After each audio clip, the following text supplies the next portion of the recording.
think that I just come in there and look for knockouts, and that's not the case. I'm actually a sharp, smart fighter. So, well, I'm here. Who wants to fight with me? I really don't care who's in front of me. I don't feel like no fighter can beat me.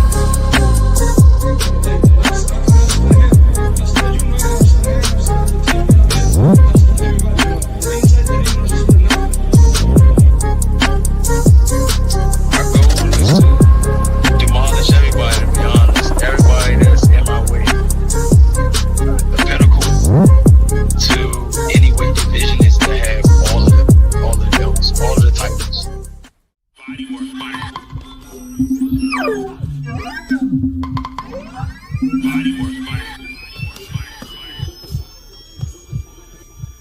Welcome to Bodywork. Welcome back. It's Michael Rogers. Welcome to Bodywork Boxing. It feels so good to be back. How y'all doing out there? It's always a lovely evening to be able to talk that boxing talk.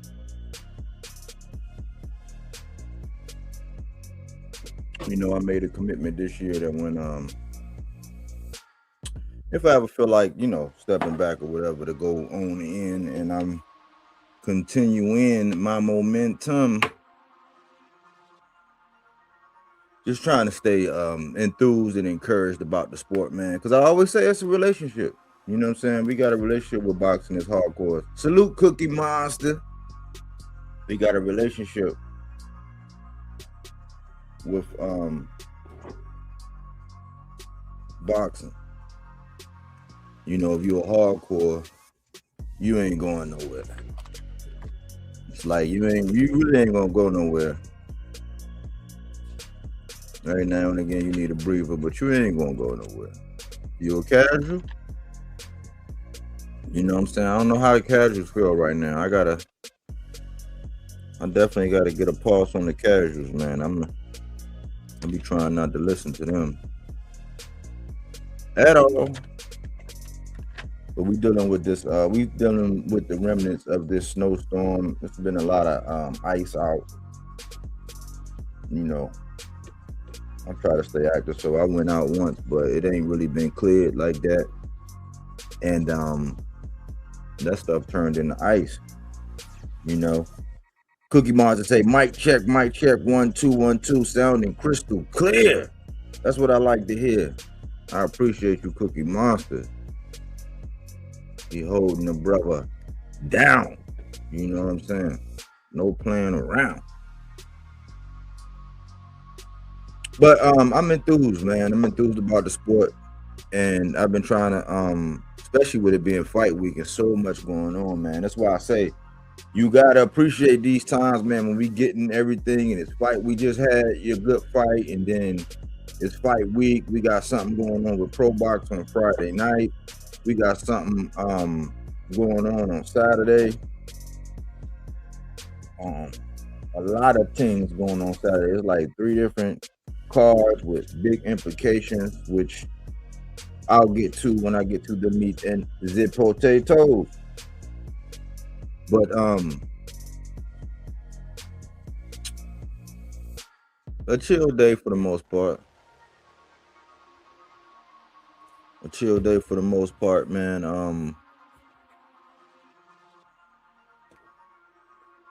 I've just been trying to stay abreast of everything that's going on, man. It takes time, man. Normally my in-between days, I like to space it out, but shoot, there's a lot going on.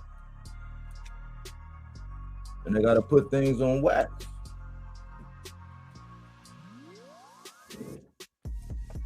So I like to go around and see how it age and critique, you know, and do all that kind of stuff, you know, so I could constantly improve. I'm a perfectionist of some sorts, which I don't know how you look at it. It can be bad, you know, if you overdo it. I try not to overdo it, but I've been looking at some videos, you know, putting my ear to the YouTube streets.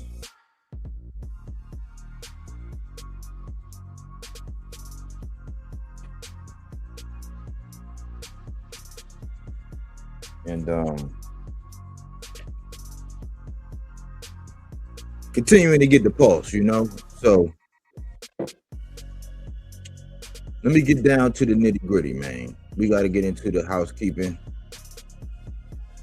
And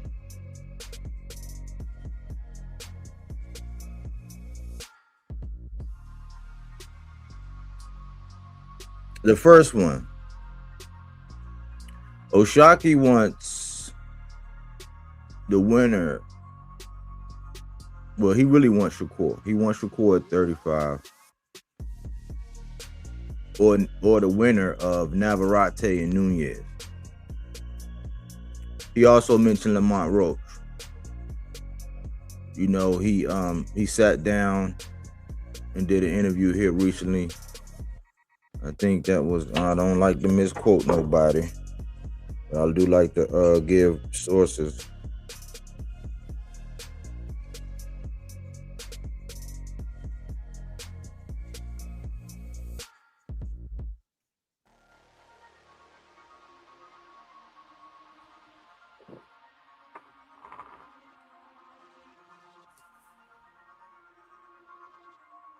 But Oshaki, man, he's definitely becoming one of my favorite guys, man, because I like how he carried himself outside the ring. I like his controlled aggression with his call outs and the logic behind how he's doing it, and he's doing it with respect. He really don't diminish nobody. But it's only a couple people that I know that really be like jacking for Oshaki, like hard. But I think the boxing world was kind of like made more aware of the Fulton fight. When you show up and do your thing against a big name with the pedigree of a 10-year champion like Stephen Fulton, the way he did it, you know, what we had coined, you know, we had pretty much said that last year he was the definition of BTA, you know what I'm saying? I don't think everybody qualified to be able to say B2A. That's just me. You know, I don't think everybody, I don't think every performance, how, you know, braggadocious, you know, a lot of people be. It's like you got victories, you got edges, you know, you got stuff like that. But Oshaki really did that. And he was adamant about his focus on, you know, fighting Shakur. He was like, if he's gonna move down, I want him to fight me. You know, I think Shakur is focused on T.O., you know, and you know, I think he keep, you know, entertaining the 47 stuff, but I'm like, I don't know. I don't want to get too invested because, you know, I was real invested into the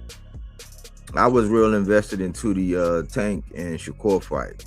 And as time go by, I'm like, man, are we gonna get it? Because if Shakur do what he's supposed to do, is if he wins that belt, he'll stay there and, you know, unify, you know, with somebody from the row. We don't think he's gonna, well, he keeps saying he's not gonna do that. And so Oshaki, he was supposed to have the interim. I think he had 2 weeks to make a decision. I thought he was going down to 130. I don't know.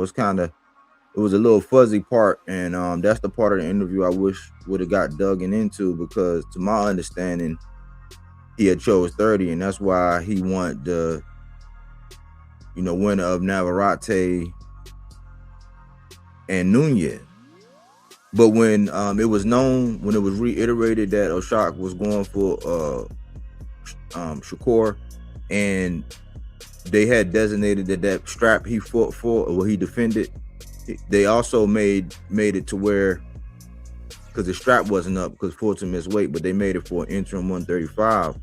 and that made him the, you know, in the catbird seat for Shakur's belt if he were to come back down. However, we got answers when JD Herrera, you know what I'm saying, stopped his guy here recently, and they gave him the interim WBC.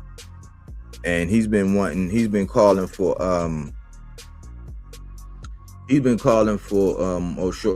Shakur. I mean, it was definitely Ja early, but people, you know, would have rather seen him rather than Padley, because he was trying to put his name in the hat, but it was a last minute hard hitting southpaw.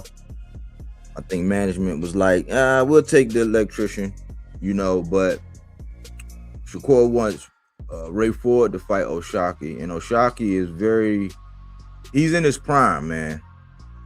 O'Shaquie's in his prime, and he know that the clock is ticking on everything. So he's focused on the opponents that he wants, which is the champions, big fights.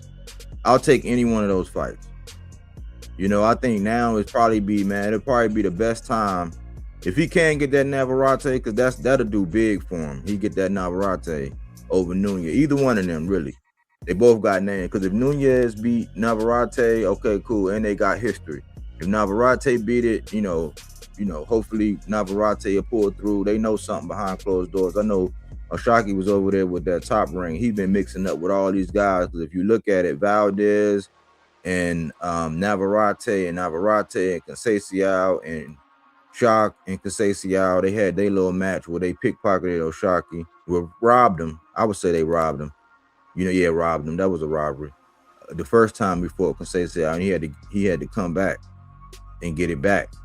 So he did that, move up, you know what I'm saying, put on a full demonstration against Stephen Fulton. So I'm glad to hear him, and I hope he stays active. He's saying April, May. He said, if not, maybe early summer.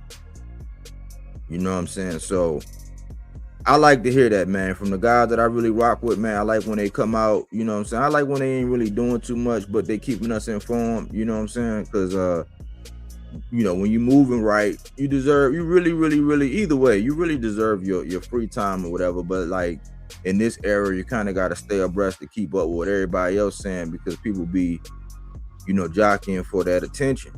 You know what I'm saying? They be wanting that time and that attention and that energy. So he checked in, you know what I'm saying? And I'm pulling for O'Shaquie to get everything that he wants. Number 2, Shakur buys that 25-0 timepiece, that watch. And I'm asking, is that like jinxing yourself or not?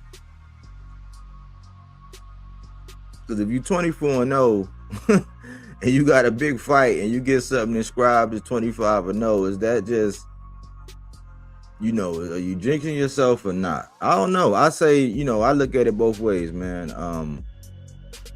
It's supreme confidence. It's saying, okay, like, no matter what, I'm gonna sell out. Like, I mean, that's just something small. That's something that can be, I'm sure it can be, you know, replaced. It can get redone or whatever, retooled, or they can scratch it out. I don't know. But that's very interesting, man. That's manufacturing pressure, and the language kind of go along with that right there, because, you know, I heard him say, and that was that he sat down with that guy that be having that $1 million watch collection. AC sent me that video. He had already checked it out. I had been looking at a lot of other different stuff, so I went ahead and checked it out today. And I like that. I like that little interview with Shakur. I like that little interview. I ain't hear no nonsense, man. I ain't hear no foolishness, really. You know, he even was talking about how he, you know, was taking care of how he took care of his mom, and he's been doing it since he was 16. That's commendable. That's commendable, man. So shout out to Core for that. There's a lot of other things that we tend to talk about that kind of rub us the wrong way, but we do got to give credit when it's due. We definitely got to give credit when it's due.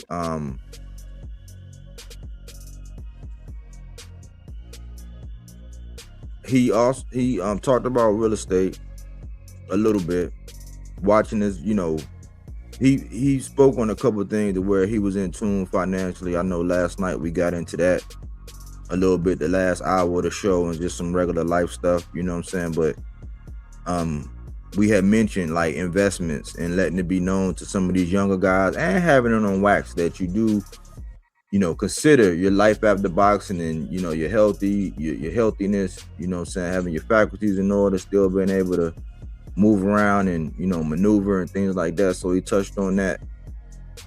And he picked out about four watches, I think, 3 watches, and then he got gifted that one. Because Buddy say he had gifted, I guess, the number 1 pound for pound. He had to be talking about Bud at the time. He said he did that. So he was like, it's gonna be deja vu. Oh yeah, Foster that guy. Foster is that guy, man. But Shakur said, why not I take, the guy asked him, the gentleman asked him, he said, why T.O.? And he was saying, man, why not, you know, go into the fight with my back against the wall?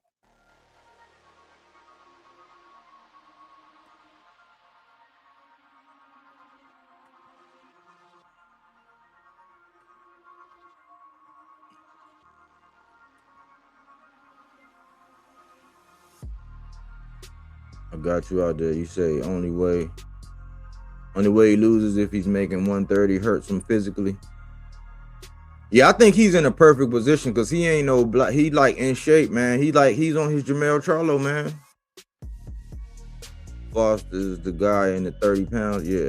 Yeah, I think he, you know, he's on his Jamel Charlo, man. With Jamel Charlo's at 54, man, he's at his walk around weight, man. You got supreme dominance and confidence, man.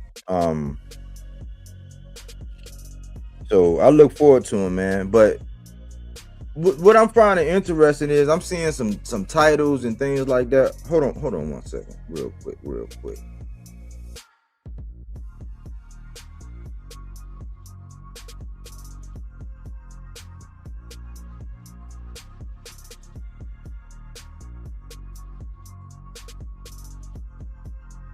Why Keyshawn was celebrating loss of his father, Andy Cruz. Salute Melazar. Man, that's the last one. That's the last one, but we on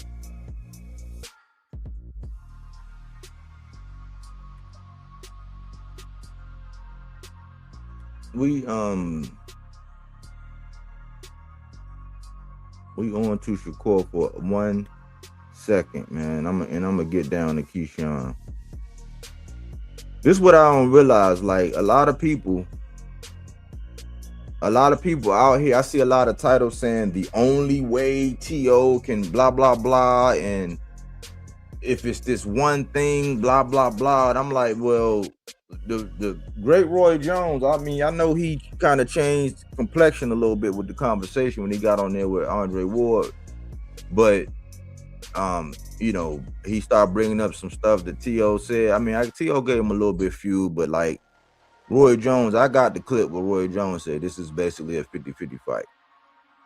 I mean, people putting extra on it, but I don't see how all these people are talking about the only way T.O. can win. The only way. I mean, I don't know. You know what I'm saying? I don't know. And to me, that's a catch-22 because when you say stuff like that, like, do Shakur get the credit for the fight afterwards? He got to, right? But like, you know, it's a catch. But what's up, AC? What's up, Calico? What's good, man? What's going on, bro? Yo. Not much, bro. Basically, just had to deal with a sick pup, man. So I had to do a hella bunch of cleanup. So, you know, outside of that, man, I'm ready for this cook, bro. And basically, you know, this Shakur thing, I'll cook on it after, you know, once we get everything going. But salute to Calico, salute to the chat, you know, salute to you. Salute brother, to the brothers. Salute, Calico. Yeah, man. I mean, I think I heard something recently. What I just heard. Oh, it's probably just a rumor, but I heard, the rumor that Shakur has hurt his hand leading up to the fight, and I'm hoping this is not an excuse to pull out. Cause, Man, the soon as I seen that, you were the first person I thought of. I said, "Oh my goodness, man! Like, what'd you call yourself the other day, man?" Yeah, the boxing prophet. Man, like that's the first thing I heard. But see, the source, the video I seen, the source, it's like I gotta take that with a grain of salt because he'll spread some shit. He'll charlatan. I'm like, God damn, I seen something where he took that Bernie shit and put a whole extra spin on what Keyshawn. I was like, oh man, that ain't even none of that is true. I was like, wow, but yeah, I heard, I seen that too, and I said, well, you know what I'm saying, nowhere to run to, no. Hey, you got to get your Javante Tank Davis against Pitbull Cruz on then. And then you got to do what you do, if you want them on, you got to do what you do with De Los Santos, because I remember, or Mr. Gary Russell and Mark Maxeo, like I've seen them fight hurt, you know what I'm saying? You're going to do it, best. Yeah. See, and that's another reason I think boxing be having all kind of like, like underhand games they be playing sometime, right? Because when Gary Russell fought, Maxeo with one arm, to me that was the greatest one arm performance I ever seen, right? Then and I think it was his right? It was his right hand as a southpaw, so it was the lead hand. And then Tank Davis versus Pitbull, the exact same thing happened. Like all of these fights were back to back, and then the last one was Pacquiao and what's my boy that Errol Spence beat up, Mario Barrios. Everybody beat him up. Algieri? No, at 154. 147. They Barrios. No, Barrios beat him. Then you talking about Ugas. Yeah, Ugas beat Pacquiao with one arm. And I'm talking about was slapping them all upside the head. Yeah, but like I say, the best performance out of all of them was Mr. Gary Russell, and he's the only one who lost. And I'm like, is boxing challenging these guys to win a fight with one arm? Because all of them back to back just had these situations. I didn't understand it, But what Shakur could possibly be doing if there's not a way to pull out is he's doing what Crawford did leading up to Canelo. The week of the fight, people said that old man time was catching up with Crawford. He hurt his shoulder leading up to this, fight. And just the thought that, oh shit, Crawford's shoulder might be bad fighting Canelo, he in trouble. But it was a setup. It was a hell of a setup for Canelo. Like he fell for the bait. He got the okie doke. Yes, sir. See, I was asking about, is it bad juju to be 24-0, but by a watch that say you 25-0? Like, is that bad juju, or is that jinxing or not? I don't like that. I don't like it. Yeah, that part kind of cringed me out watching the joint, and it was just like, for certain things you don't put the cart before the horse. You can, look at it and say, if I do this, then, I'm going to get it engraved with that and yada, yada, yada. But, I'm just not a fan of that. And certain things like that be that weird thing that jinx a lot of stuff. Like when you hear a guy that doesn't have like a high knockout ratio and all, you know what I'm saying? And doesn't necessarily display that power, and he's talking, I'm gonna knock somebody out and fuck around. He's the person that got knocked out. Yeah. What's up, man? Salute, bro. Salute to all you over there in the chat and in the panel. Little sad, but it's all good. But you good. You a good spirited boxing fan, man. It's gonna be. It happens. Win some, lose some, man. I mean, it happens. Like, trust me. All my guys, they done. You know, all my guys done. The Arrow, Jamel, Tank got the draw, and then took all these L's outside for the Jamel. Last time we seen him was the performance he put on against Canelo, and then Earl. God damn, you know what I'm saying? I think I might have watched that fight once, and then I tried to watch it again. I ain't even want to see that shit, bro. I ain't gonna lie to y'all, bro. Yeah, I don't even like watching that shit, bro. But Like, it is what it is, man. We live, you know, we pulled for Sabril. He went down. Like, it's just some sucker ass niggas that don't show their face after they fight or lose. I don't like that. Yeah. And then Like- they like pop Brim. out. Like, you know, I that bark like nigga a Brim. chihuahua with a chain, you know? I'm like, "Rah, rah, rah, rah, rah, rah," for my guys and shit. So when they lose, it's like, damn. I get all my, how you say, the notification. Yo, thank God I just got it YouTube. So, you know, everybody blast me and shit. I'm like, whatever. It is what it is, you know? I think that's, I used to like fun. When I got a guy that I like, of course I gonna bark and talk shit and stuff. Sometimes I win and I celebrate. Other times I lose and I'm sad. Whatever. I like that about boxing. Give you emotions and, you know, I don't know. So I like bad. it though. Don't change, man. It's just the real. You a real one, man. You should still pop your head out. Okay, my man lost. He fought a good fight. He didn't get knocked down. He didn't get wobbled. Yeah. He didn't get stopped. Some people say he won. You know, they could see him winning. So it's like that's nothing. That's why I've been listening out for what's been going on with the Andy Cruz thing. And I think it was a draw for me because Yeah. even if you see the punches throw and landed and stuff, it's one punch difference. None of the guy in the ring show like they dominate the whole fight. You know, that was a round here, round there, 2 round here, 2 round there. Like, but whatever, you know, the judges make their call. I'm not gonna be one of those guys that start robbery and stuff because it was too close. When it's a close fight, it's not a robbery. I don't like the 118, 110. That was like, what, bro? What he was looking at? But it is what it is. It's boxing at the end of the day. So, whatever. Yeah. It should have been a majority draw. Yes. Yep. Like the only judge that should have been that stupid was the 118, 110. Like obviously he was gonna do that no matter what. You know. Because like even rewatching the fight, I don't get what he saw.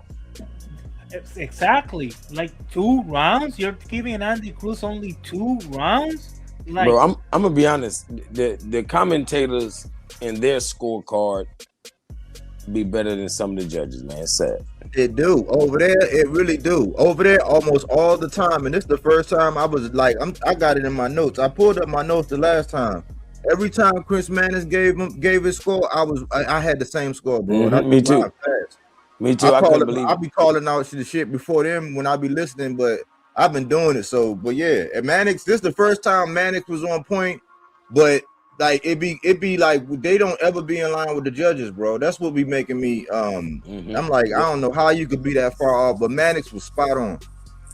Bro, boxing has got to at least become easy to score as tennis. You know, tennis ain't the easiest motherfucking sport to score. But dang, we understand that after a serve is when you can start to score.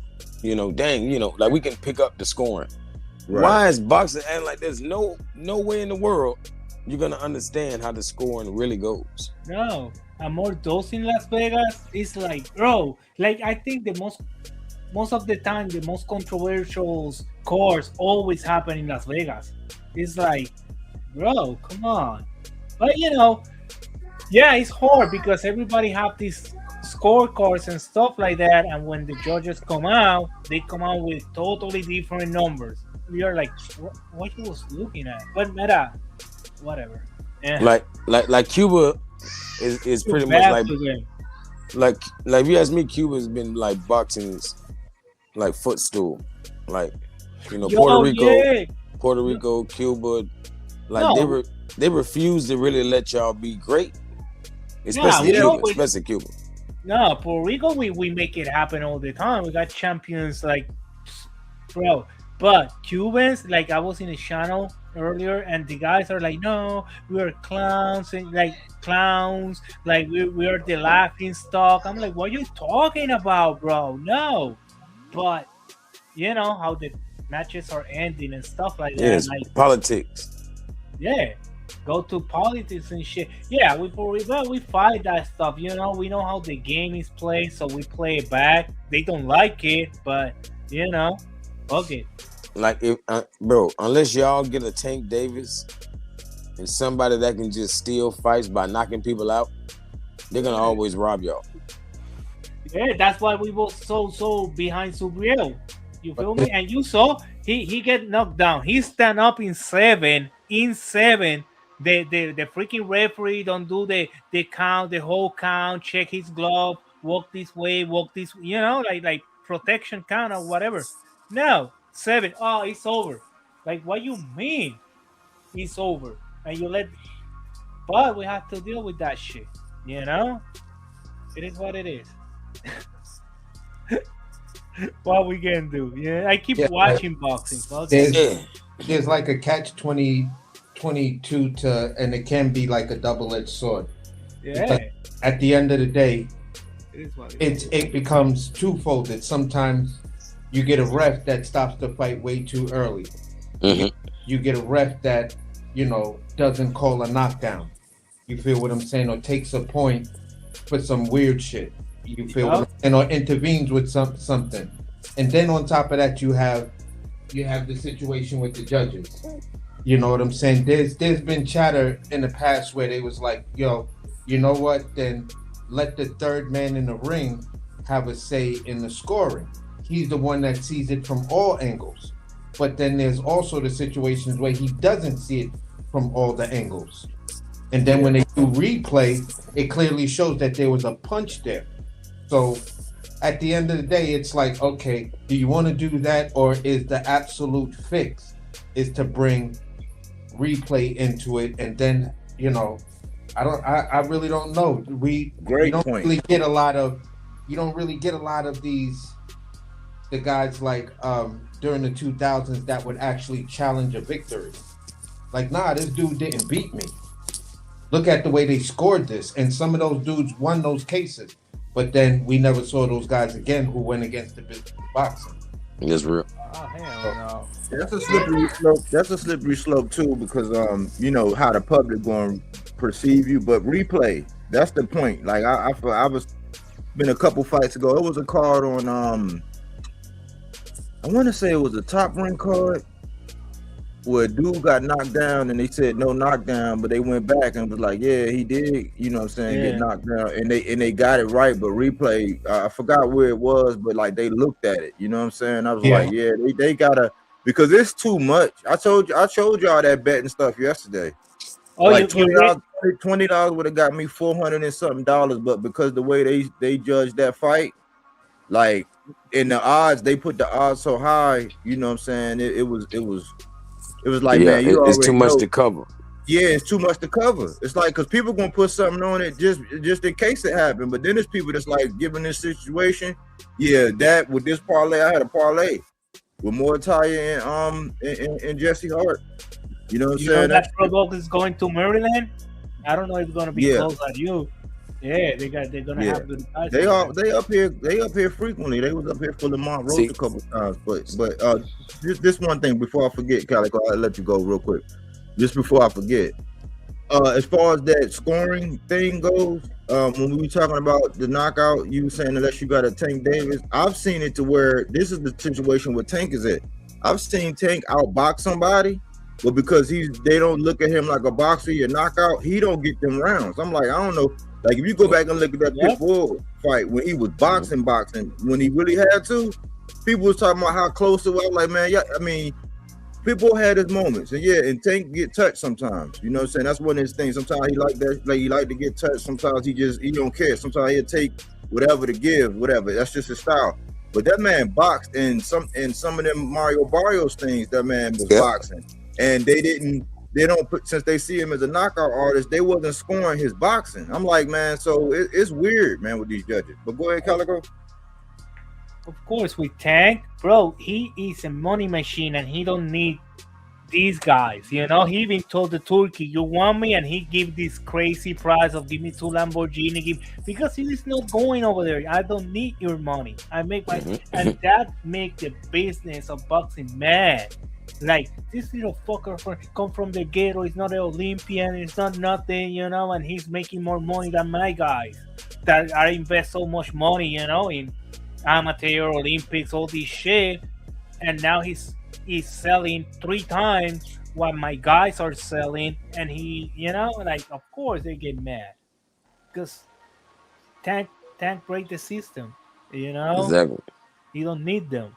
So they're gonna put all the trash at the outside, his lifestyle outside the ring. They're gonna put these guys that have no business fighting him. Oh, if they want to fight him and calling his name, but bro, you don't fill up 2,000 seats. How you're calling me out when I fill up stadiums and sell fucking pay-per-views? At least do half of what I do, and we can fight. You know, Ryan. Okay, you got people and shit that back you up. You can fill half of the stadium or at least 3/4.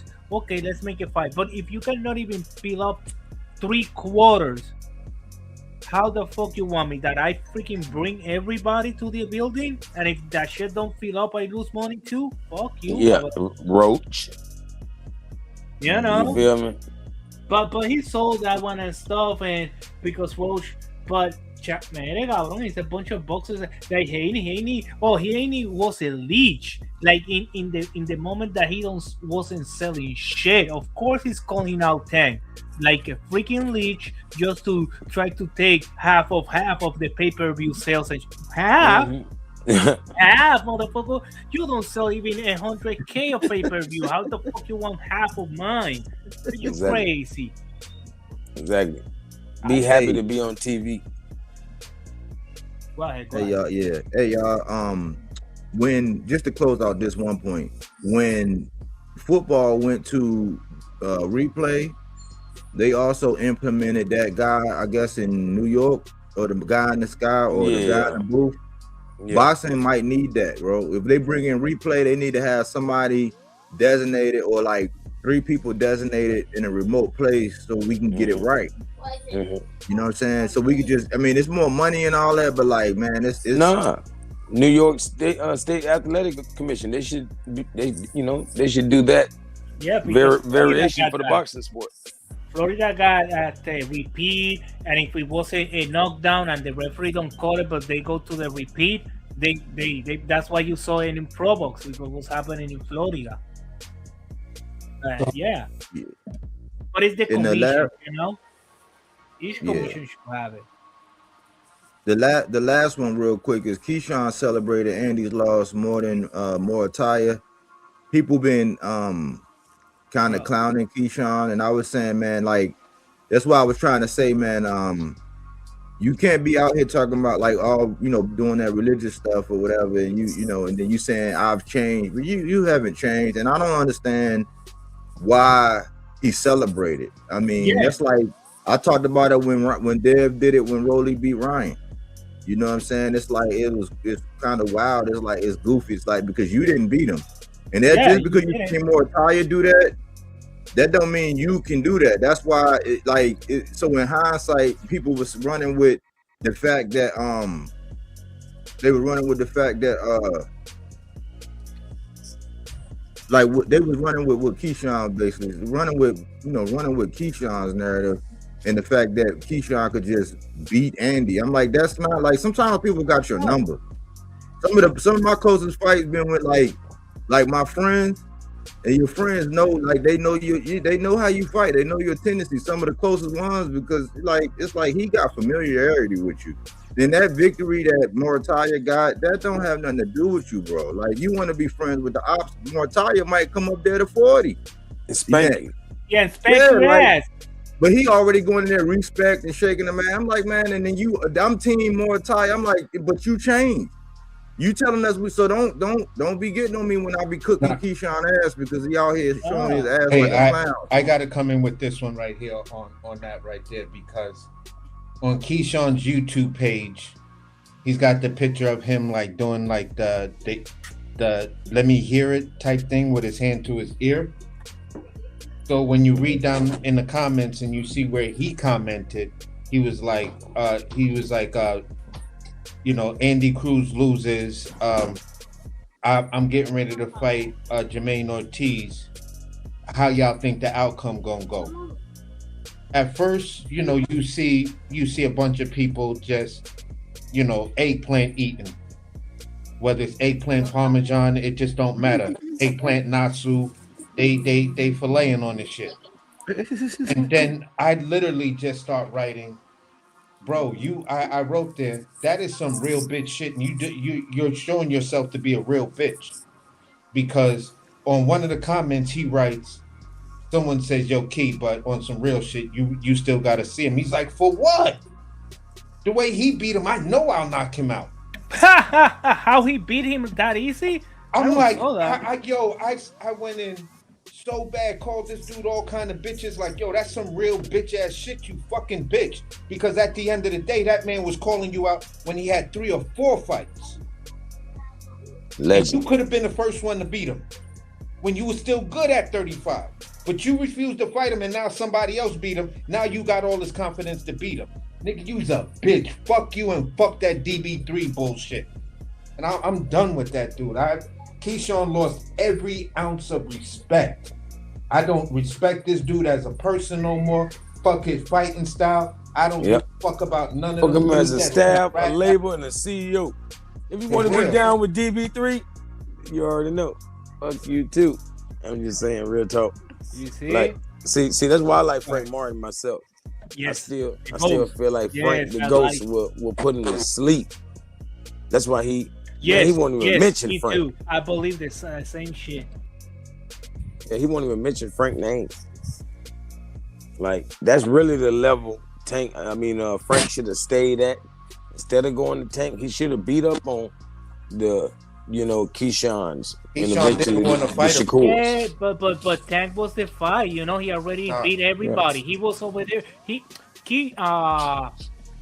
The Ghost, Frank, he was in the top of the division. He had beat everybody in the 135. The one level Tank. Nobody else want to fight him. Hey, Keyshawn was talking. The payback, and we'll say the payday too.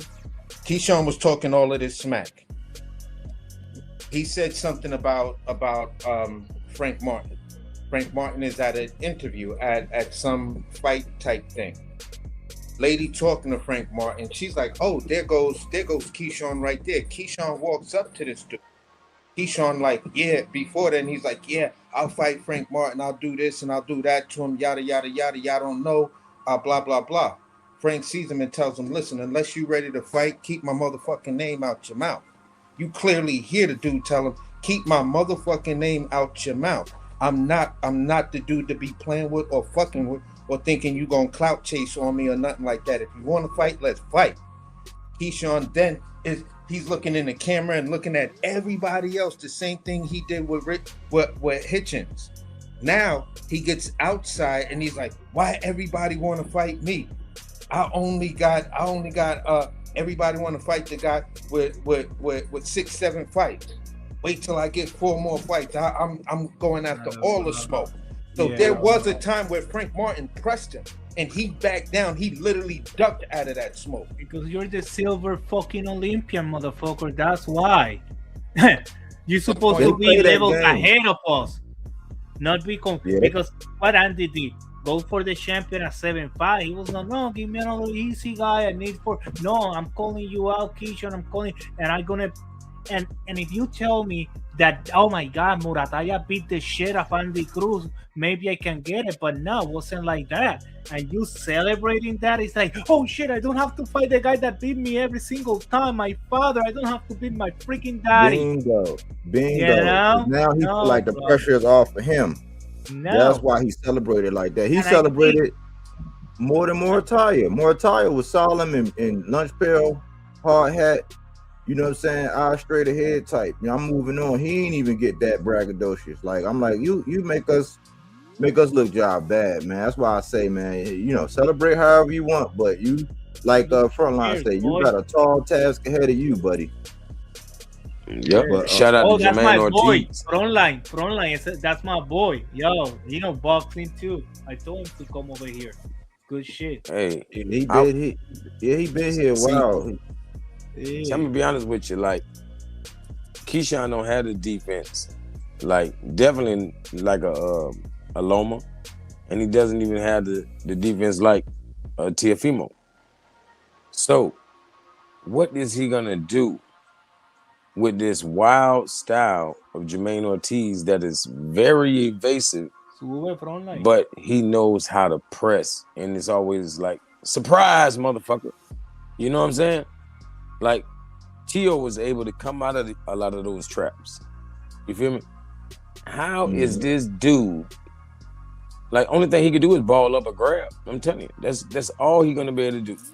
Fucking around when Jermaine, you know, chooses to step to him. That's what I'm. Yeah, because Keyshawn be worried so much about Andy Cruz, his fight coming up and stuff, and he's forgetting who he's fighting. You know, like, bro, Jermell Ortiz is not an easy walk. Like, I don't know where his head is at right now. Plus, all the backlash that he's getting, and you're getting more every time. Like, bro, you're losing cheer and money by the minute. Your stocks are going down. Like Netflix went from $1,000 to like $85, just like that. And he better win. He better win, because if not, his stock gonna go to zero. And it's a lot of pressure on him, y'all. But let me say this, man. I asked you, I don't know if Wednesday will be a good day, but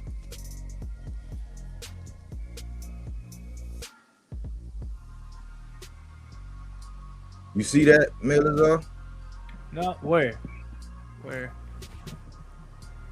You're in the show, everyone can see you. What? Whoa, the Muhammad Ali debate? Yeah. Oh, yeah. So is Wednesday good for you? This Wednesday, today's Monday, right? Yeah, today's Monday. Yeah, Wednesday is good. All right, so Wednesday evening, man, it's going to be AC versus Mal. You know, so AC, you good with that Wednesday? No, but Melaza. Yeah, man. I'm pardon me, man. I was hitting the bag, man. You know, I just gotta say, you know, Malazar. Yeah, he's a hell of a debater, you know. But he's a hell of a debater, you know. Not gonna take nothing away from him. But you know, I'm just getting ready, you know. We gonna go in there, throw some punches, you know, slip some stuff, and you know, Malazar, you know, he's a good guy. He's a good fighter. You kill me, AC. You kill me. Word. Hey, I know it's a little off subject, right? You know, I'm gonna be real quick. But as far as like the name AC or the word AC, we know we dealing with electricity. Because I ain't just, you know, of course we can talk about air conditioning. I ain't just talking about air conditioning. But I'm talking about, you know, electricity. And like we think we need AC, DC. We think we need both. But literally AC, you know, alternating current existed first. And, you know, was created by Tesla. Right? And then you get companies that wanted to come in with this DC current, which is way more violent. Like AC current wouldn't even unalive you, you know, but the DC current will flatline something. You know what I'm saying? So they literally monopolize or force AC current to merge with them, or you know, it was going to be major problems type. You know, like you know, they forced their way in to the electric company, and that's why we got AC DC current. But the AC is really an acronym because dudes kept on mispronouncing something that I had changed it to. My original YouTube name was just my real government name. Then I used my actual company that I had the trademark and everything from. And I just started getting notifications that once I put it out there and started to put my videos up, all of these people wanted to call themselves me. So I was constantly contacting YouTube on some, you know, and YouTube was contacting me like, do you want us to cease and desist this because you blah, blah, blah, blah, blah. Because when I originally set it up under that name, I presented trademark and paperwork and all of that other kind of stuff. Long story short, I just got tired of it. You feel what I'm saying? Mm-hmm. I said, listen, as long as none of you dudes try to, you know, really make no money and I don't get nothing from no banks or nothing weird saying someone tried to take out a loan under that. And plus you can't even go ahead and try to use that name in the LLC because it's already taken. And I even own the .com rights to it. So I just said, you know what? When everything fell apart after COVID, I said, I started playing this game called Airsoft, and I still called myself a chef. So the joint was called Airsofter and Chef. So that's where the AC actually came from. Yes, sir. Yes, sir. Mira, but Rogers, mira, buddy. But yeah, you had to put melaza. Melaza means molasses in Spanish. So yeah, so other people gotta can see that, that. man. Yeah. Yeah, I gotta So change that. they know. A couple people know me around there. I'm I'ma Frontline. change it. I don't know why Frontline stayed down there. I told him, Mira, come up here and talk in the chat. He speaks English. He speaks better English than me. I'm a freaking jibarito. Now he knows boxing too. It's cool. But bro, I feel Meta for real. Suriel, now Andy. Oh my god. And then the freaking snowstorm. Yesterday, bro. Yesterday you was talking, right? I did some shoveling and stuff. When I came back up here, I was gonna be in the show with you guys, bro. I was passing out over here. And you guys talking, Meta, what's up? I'm like, yeah. But yeah, what? I was freaking passed out. My freaking elbows, shoulders, everything. I feel you. No Biggie. And even more ironic, the brother's AC, and obviously I'm DC, you know, D Calico. But, you know what I'm saying? I'm like, dang, that's something else. But at the end of the day, it's gonna be a fun debate and everything. Yes. It's gonna be a lot of jewels dropped. And it's the type of debate there are really no losers. It's just passing of information and different things that, you know, both guys are just saying. It has its good and its strong. It has the pros and the cons in the right place. Yep. You just got to be able to carry your argument. Yeah. Yeah, we're gonna start off. What we're gonna do is we're gonna start off with your understanding of it. You know what I'm saying? Both sides get to say their understanding of it. Then we'll move on to whether we should be pro or anti, or was it good or bad? You know what I'm saying? And I'll time it. Both people will have time to, you know, get yours off uninterrupted, and then you can rebuttal and you can state yours, and, you know, we'll go back, you know, and we'll come to a consensus as to whether or not them trying to, you know, mess with it, them, you know, making the changes and altering it, whether it was good and what, you know, what it was about originally and how it benefited or didn't benefit both the boxer and the promoters. Because this was a subject that got real heated the other day. And I said, man, let's just make it a debate because it could be its own show. And so here we go. Yeah. On Wednesday evening, we're going to get it on. You know what I'm saying? Have a People good can tune in and stuff like that, you know? Like it's going to be a good show. It's going to be a good debate, you know? And we'll show how it's done. Shit. And as things get intense, sometimes we can have more of these, depending on if we passionate and we get off into something. The two people, because we don't. This not a channel where you gotta agree. That's what we can agree, but still get yours off and still like who you like and all that. We try to be the example how we can differ in our opinion and our stances, but we can still talk it out and that. You know what I'm saying? You know that's what we're trying to breed. So as topics come up, we might have more of these. So hopefully this will go off without a hitch, man. But yeah, being in channel, some people think they're freaking gangsters and stuff and start talking dumb shit. I'm like, bro, no real G, right? Real hustler that is in the street gonna be in a freaking boxing shot talking trash when they have hustle to do, you know, and they Exactly. have to stay out of the freaking phone and the cops and all. You know how it's satellite and all this bullshit. You're not gonna be in a freaking boxing chat talking shit out of a freaking damn fight. Yeah. Oh, Yeah. drill rapper. Yeah. You can't be no drill rapper doing all that. No, hell no. That's like drill rapping and shit. You're snitching yourself, like, bro. What the hell? But I don't know. Maybe I'm I'm talking too about old every for it. interview is really just an interrogation.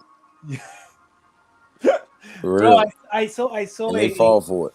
yeah. And they want us to think they will get in the interrogation room and not talk. They're gonna talk but man, what? They're To tripping. the face blue. Yeah, Mara, but buddy, they gonna be a Pro Box the 29, I think, before the fight from 30th. It's the 30th. Yeah. Well, actually, I It's, wish I it's would Friday. be close. It's Friday. I really want to go to one of those Pro Box cards and stuff. Oh, those Pro Box girls. Oh my God, they always kill it with that. I love it. Yeah, the next one that they have at the Barclay, I know I'm definitely going. I already put the word out. I got a good friend that actually deals with the events there. So they like, yeah, I could get you in. I could get you in, and maybe a couple other people and stuff like that. I said, all right, let me know. You know? No, it's like I looked to at it. I looked at it when they was in DC with Roach before this was before Tank. And them tickets was a little, I was surprised like for the, you know what I'm saying, how much they were. So I was like, that's a little bit more than what I'm willing to do, you know what I'm saying? Because like me and my lady, we went to that Boots fight when he fought Stanyanis, and it was cool. We needed an outing and all that. We went up to Atlantic City, but we both agreed that like sometimes watching it at home and not having to go through that is like, so it gotta be something special. We went to witness history since he was unified, and we thought he was gonna go in and get undisputed. That's why we needed to get out. So I'm gonna go to some special ones. I went to that one with Tank fought here in Royal Farm. You know what I'm saying? He caught Buddy up against the ropes and put him out when he had the orange and black on or whatever. Broke his nose, New Year's. But I go out there, but like them prices, man. Like I was going well before. I was nervous about the T.O. and Shakur thing. I had looked at the prices. I was like, man, they want way too much. They wanted like 300. Yeah, They wanted and like you're not 300. sure if they're gonna do it, if they're gonna entertain you or not. Hell no. That's a lot of people are thinking, bro, I'm gonna pay that amount of money for what? For watching these two guys looking at each other. For that's the problem. The thing for us is that it's like, okay, you want 300 for the ticket, okay, we could swing that, but then you gotta think about everything else. Yeah. You know what I'm saying? And we can't we gotta be comfortable, you know what I'm saying? So you gotta consider all of that when you go there versus staying at home, cooking what you want, you know what I'm saying? And putting it on, we put it up on the big screen, man. Like we put out like almost like the projected type screen with the projector, and we look at it like it's like a big screen. It's like the whole wall. You know, we watching the fight up close. We can see everything. That's how I be looking at the fight. So I'm like, man, it might benefit me more to stay home and watch this guy unless it's something real special. Like you see with Tank, you go to over there because you know you're gonna see a knockdown. It's what used to happen with Mike Tyson. People was paying, and people say, "Oh, the fight go end too quick." Yeah, and that's what people are paying for because they gonna look. They cannot get out of the TV or whatever because it's a knockdown pretty quick. You know, like with Matias, why people even travel over there to New York and shit to watch him and stuff? Because they know they're gonna see a knockdown. Like when people know they're gonna get action, they don't care about the price and all the bullshit. Mm-hmm. Yes, I'm gonna get entertained. But when people are not sure, they're like, I don't know. Like some boxers, you know, they're gonna entertain you without knockdown, but they're gonna be put in action. But other boxers, you are like, I don't know, and this is a lot of money, and I prefer to watch it on TV, and I'm over here like, damn, $80. I don't know. And let's see if I can find some people and make a a watch party. You know, put some $20 here, $25 here, $25 there. You know, and make it happen. Yeah. But I don't know. I don't think I'm gonna spend $80 for this card. Like, I don't know. I I feel am you like on that right now. I'm like that. I feel like that right now. Like, I don't know. Well, let's get into the meat and potatoes, man. Boogeyman Bakhram, man. It's time for him to recertify his Boogeyman card. He can't let Josh Kelly get to the scorecards, in my opinion. I'm gonna break down why. He's defending his IBF strap, which the IBF in itself is one of the main reasons why some people choose not to get in certain lines. I think that, you know, I like that belt because the 10-pound rehydration, and you, in order to even compete, you gotta make the weight, and you can only rehydrate to 10 pounds. I thought it was a little difference between the bigger and the little ones. No, as long as if you in a weight class that's not named heavyweight and you go, it's 10 pounds. So it's not a percentage or none of that. So you get a lot of people that can't really do it, or the performance is gravely affected, you know, because they are not in the weight class that they're supposed to be. So I put a little extra on those who hold the IBF, because the IBF also, it enforces its mandatory. They'll strip the shit out you if you don't defend that joint, and they're not just gonna let you skate by. So you're going to get the action. It's just who next in line and who willing to, you know what I'm saying, toe that line and get it in. Now, the reason why I say that Bakhram can't let it go to the scorecards, I found it interesting because the other day when Khalil Cole fought Jesse Hart was 36, and Greg, if you take it from Greg, he had said the same thing I was saying when I was talking about the bet the other day. He said, you gotta think about it. Jesse, he's like, Khalil Cole has signed with them, so they got plans for him, right?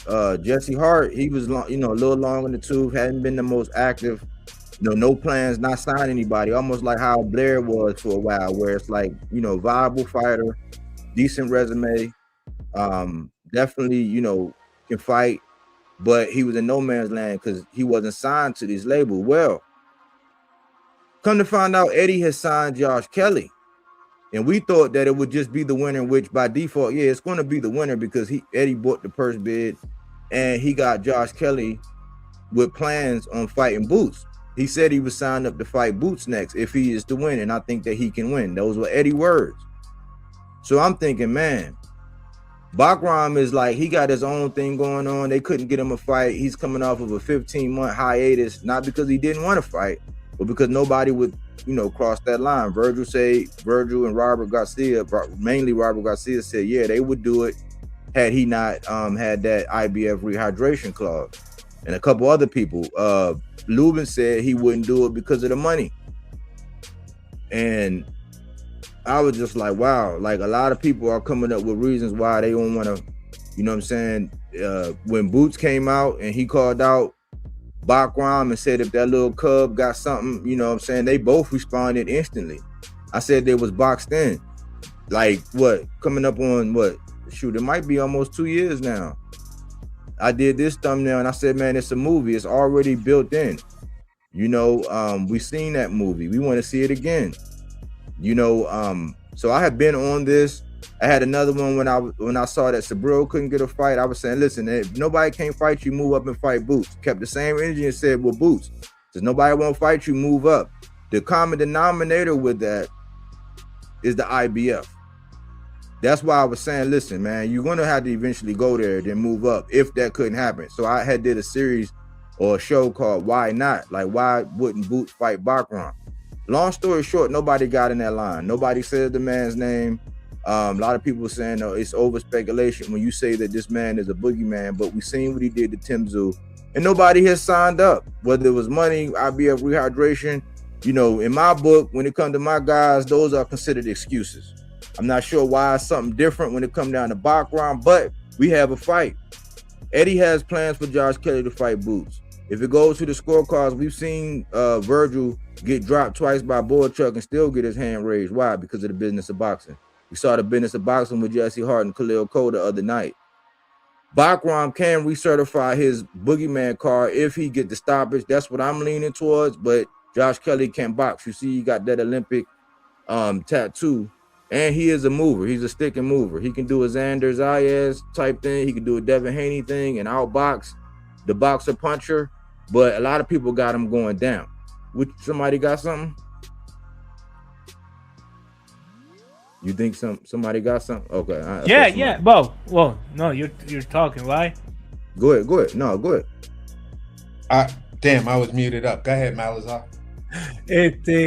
You was talking about the Josh Kelly. Put the picture of those two because I forget the name.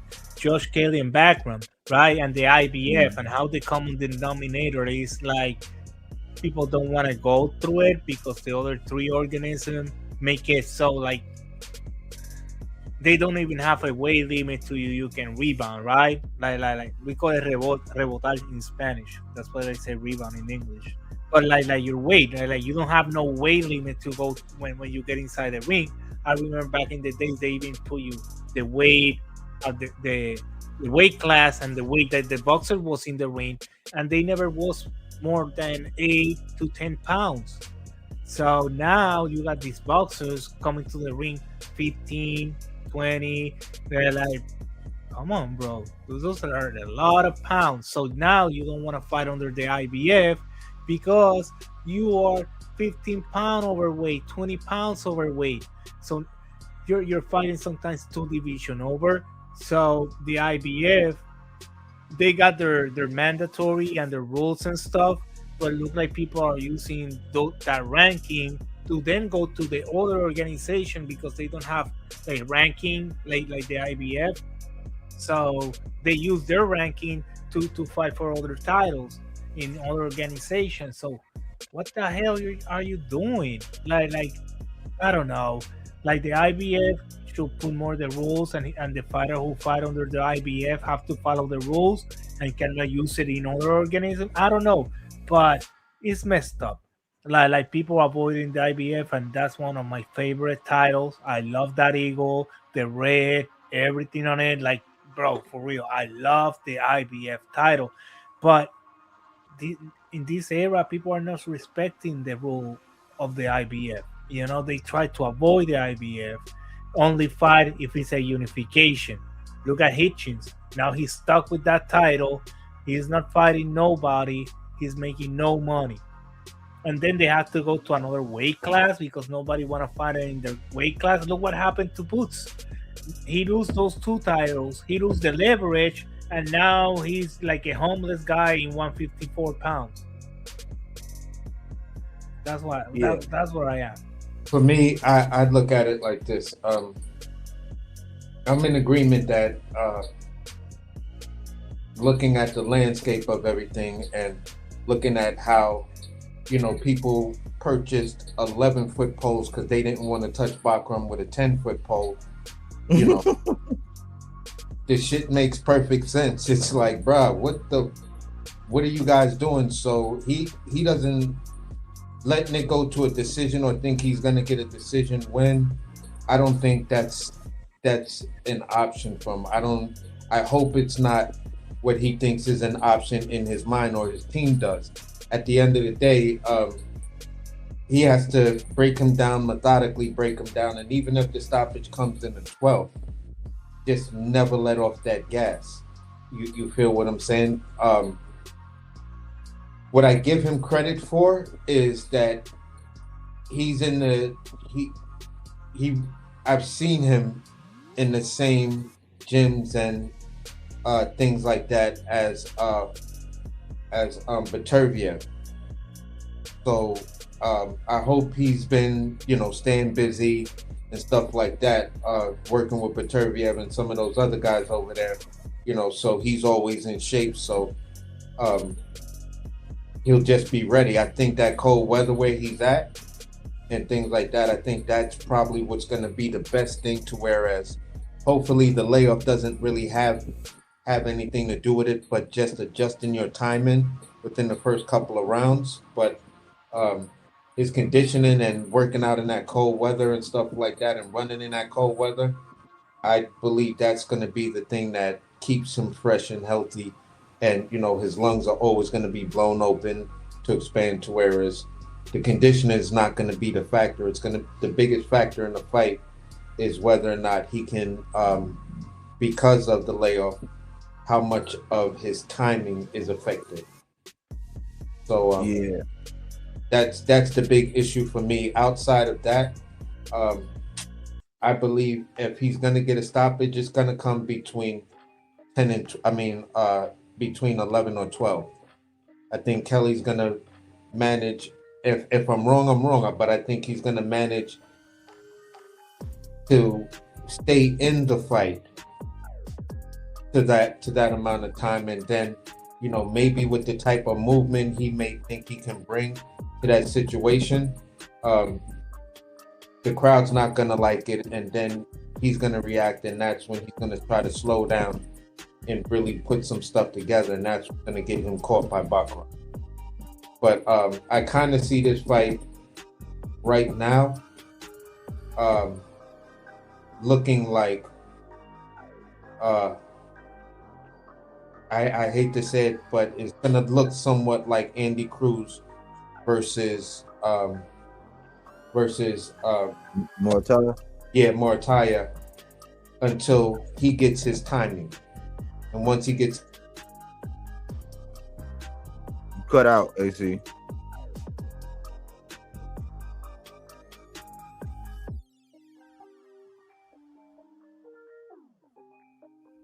You cut out, AC.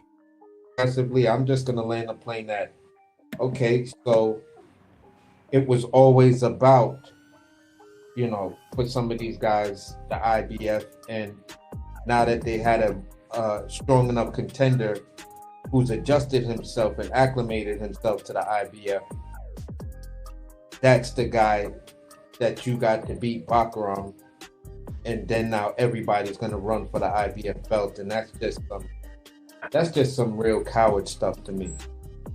You know, it makes me lose a lot of respect for people when they say I didn't want to do this because of this rehydration or even the money.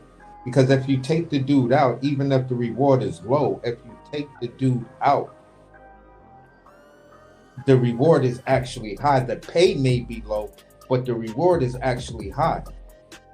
You know, because people who are looking at this dude and recognize the name, they're like, yo, he just took out Bakhram, the prestige boogeyman. And he stopped him, or whatever the case may be. If Boots would have did it, he stopped the prestige boogeyman. So he the boogeyman killer.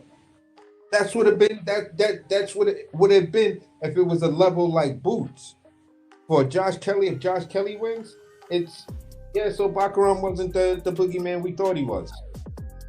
That's gonna be the difference. If you have a big name, they're gonna give you the biggest accolade. If you don't have the biggest name, they're just gonna dwell it down to, nah, he wasn't who we thought he was. It was a one-off with what's the name. He caught him when he was vulnerable. So trust me when so trust me when I tell you that's the difference. If you're the big name, you reap the awards. If you're not a big name, you don't get no rewards. Damn. Yep. But our background gonna show up that what he did with Siu isn't a fluke, and he's that beast. That's my question. Do you believe that? Do you believe he a beast, Melazar? I don't know yet. I want to see that what happened with this guy. What is his name again? Josh Kelly. If he run over Josh Kelly, then I will believe he's a beast. If not, maybe Siu was already affected for the bleeding of Fundora, but nobody know. But what he did to Siu was kind of impressive, and I want to see if he can do that with Josh Kelly too. Hey, so the last guy that I said stamped his boogeyman card probably was Benavidez. I might give Oshaki a boogeyman. I might give him a boogeyman card because I don't see too many people the raising their ice cold hand. boogeyman. That's the ice cold because he's ice cold. So So Benavidez did, and then Gary Antoine did, because I was asking for the Dalton. I was asking for Sabril to stamp it against Dalton, and so I'm asking for Bakhram to recertify his Boogeyman card, because I think he need to do it. I think he need to do it, man. I think because if it's like, we can outbox him, but he edges, it's gonna make people be like, they might still fight. They might still go ahead and fight Josh Kelly, because nowadays they are in the business of fighting guys coming off losses and stuff like that. But I would love to see him do it, just so that somebody of note that we really care about will get the credit if they beat him, or get the because we don't want to see like we forget about it, because Virgil then went on and did other things after that. But like when Virgil got done like that by Boychuk, we haven't forgot about it over here, right? No. But we've seen that, you know what I'm saying? So I don't want, because they gonna come out the woodworks or something like that happened to Boychuk, and he happened to still get his hand raised. They go, oh man, look, he got dropped, blah blah blah blah. Even though they don't take that approach from Virgil, they say that's the biggest fight, and blah blah blah. It's like, no, somebody already peeled the wrapper off of that motherfucker. Like they already showed him done. They don't want to hear that. They don't want to hear that. Every time you tell them, but the guy dropped him like 2-3 times. No, but he won. Okay. No, my remote. We say, we saw him last night.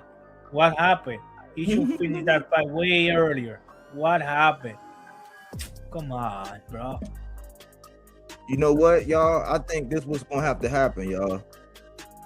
You see how I said this guy right here was boxed in? Nobody seemed to be saying nothing about the guy on the right, man. The guy on the right, my guy, he might have to come, he might have to, you know what I'm saying? Like, he might have to do his thing, man, and come back and fight Bakhram. If he can't get a fight, I'm about to start pushing for that, man. He got to come back and get Bakhram, man.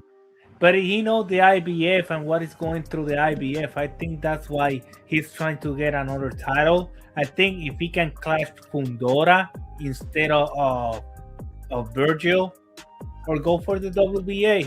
No, Sander is fighting for that. So they go for Fundora and then call out Sander, because Sander is not gonna fight Boots if he being the unified champion.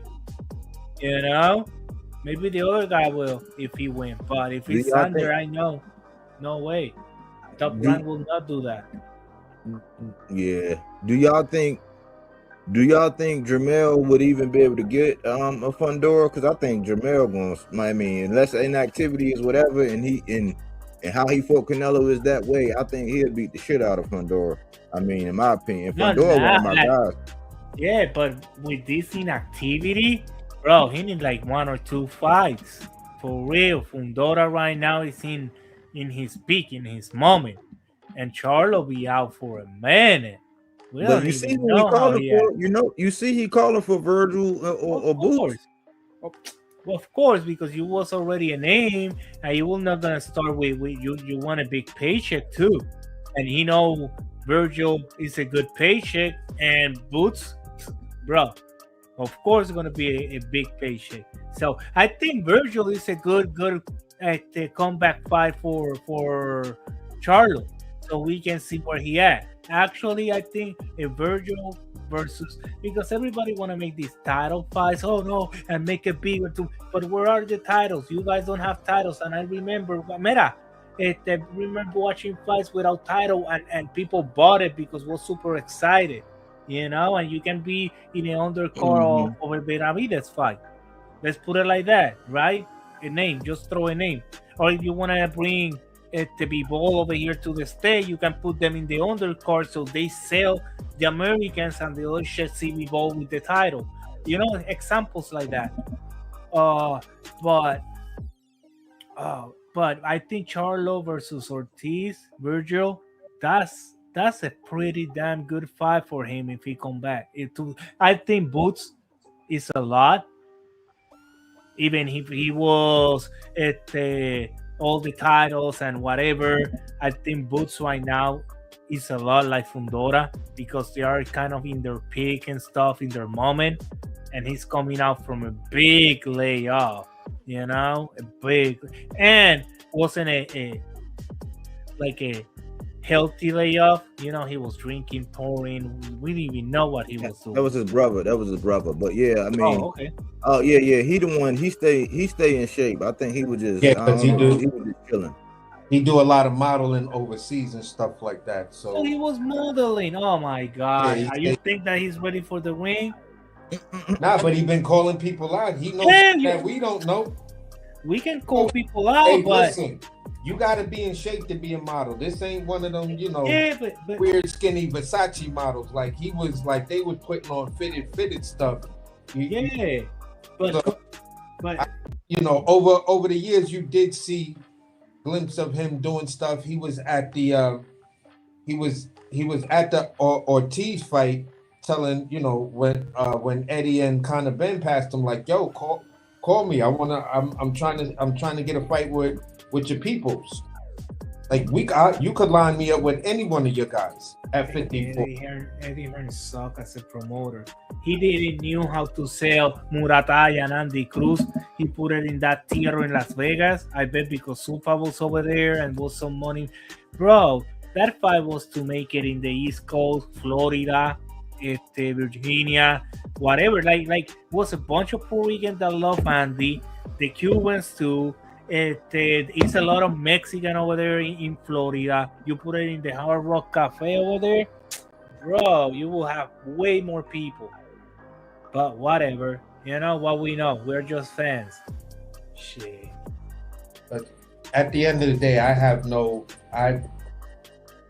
if Mel feel he ready, and I believe there's enough time, but and he had like a solid 8-10 week camp.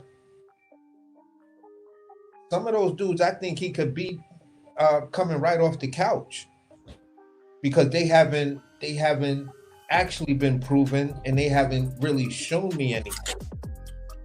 You know what I'm saying? So when you really put it all together, for me, at 54, the actual toughest fighter to me is the guy that hasn't returned yet. And if he decides to turn, that's on some LL shit to me. The mama gonna knock you out. Don't call it a comeback. I've been here for years. So that's the way I see Mel. Because I look at these guys, and that left hook of Mel and that body work of that dude, he'll break these dudes, man. They not on his level. They are seriously not. And I'm talking about every last one of them fucking champions that are there right now. He stops every last one of them. Don't give that man a tune-up. Don't give him 2 tune-ups like Boots is asking for. That's a wrap. Them niggas is going to sleep early. Because they have no footwork. They have no defense. You feel what I'm saying? And you just don't have that experience. This dude did it from the mud. And in that doing it from the mud, he actually beat a real champion.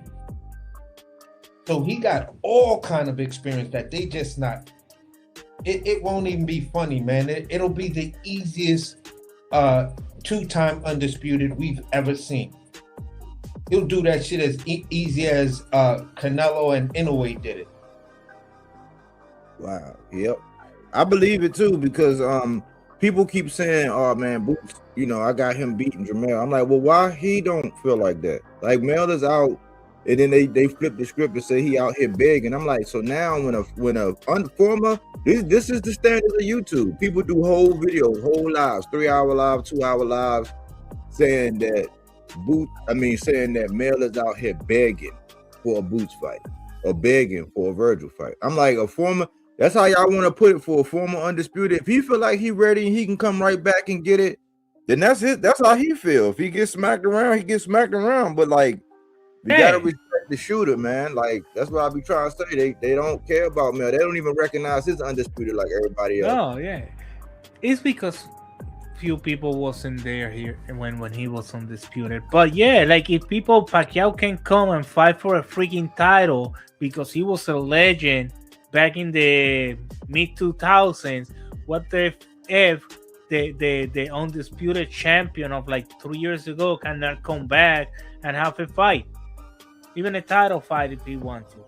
Like, bro, if he sell and he bring people and he have a lot of fans and stuff that get motivated, hell yeah, why So not? you see, Melza, you see why I be saying people start moving funny, because I'm like, why isn't nobody else saying nothing about this?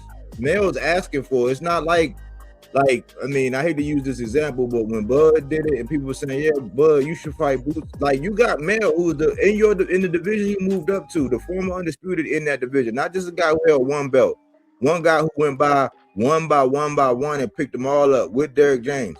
That guy is saying your name. He's saying, and they ain't really stunting that. And then with the one we get ready to see on Saturday, they pulling for Josh. They acting like Keyshawn, you know what I'm saying, pulling for Mortaya. Like, they acting like they pulling for Josh Kelly to win. I'm like, bro, it don't look good for Boots. No. So You're let a me ask boxer. this You question. don't cheer for nobody. Like you cheer for yourself. You want to win yourself. You want the spotlight yourself. Why you want to share the spotlight? Go Let me ahead. I'm sorry. Go ahead, Miles. I'm sorry. I hate this stuff that, oh, we're friends. Friends of what? Like, you see the Puerto Rican boxers, they know each other and stuff. And when Subir is up there, all these champion, all of them are fighting for be the Puerto Rican face. They say, no, I'm not. It's the other one. Nah, all of them are fighting for be that guy. Why? Because that's the guy who's gonna get paid more. Because everybody wanna see him. So if you're the second, third guy, you don't want to be that guy because you're getting less attention. So why you're friends? Why you're all friends? Like, no, that looks so freaking strawberry. You know, we're in a YouTube channel, so let's say it like that. Look very strawberry for me.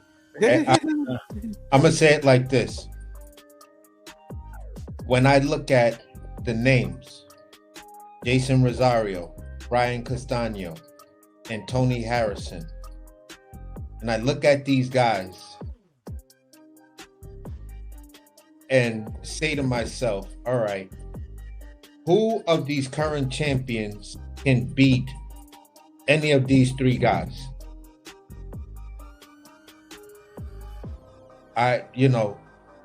When I think about that, in my head, I'm hearing crickets. Because I'm like, that's a solid question.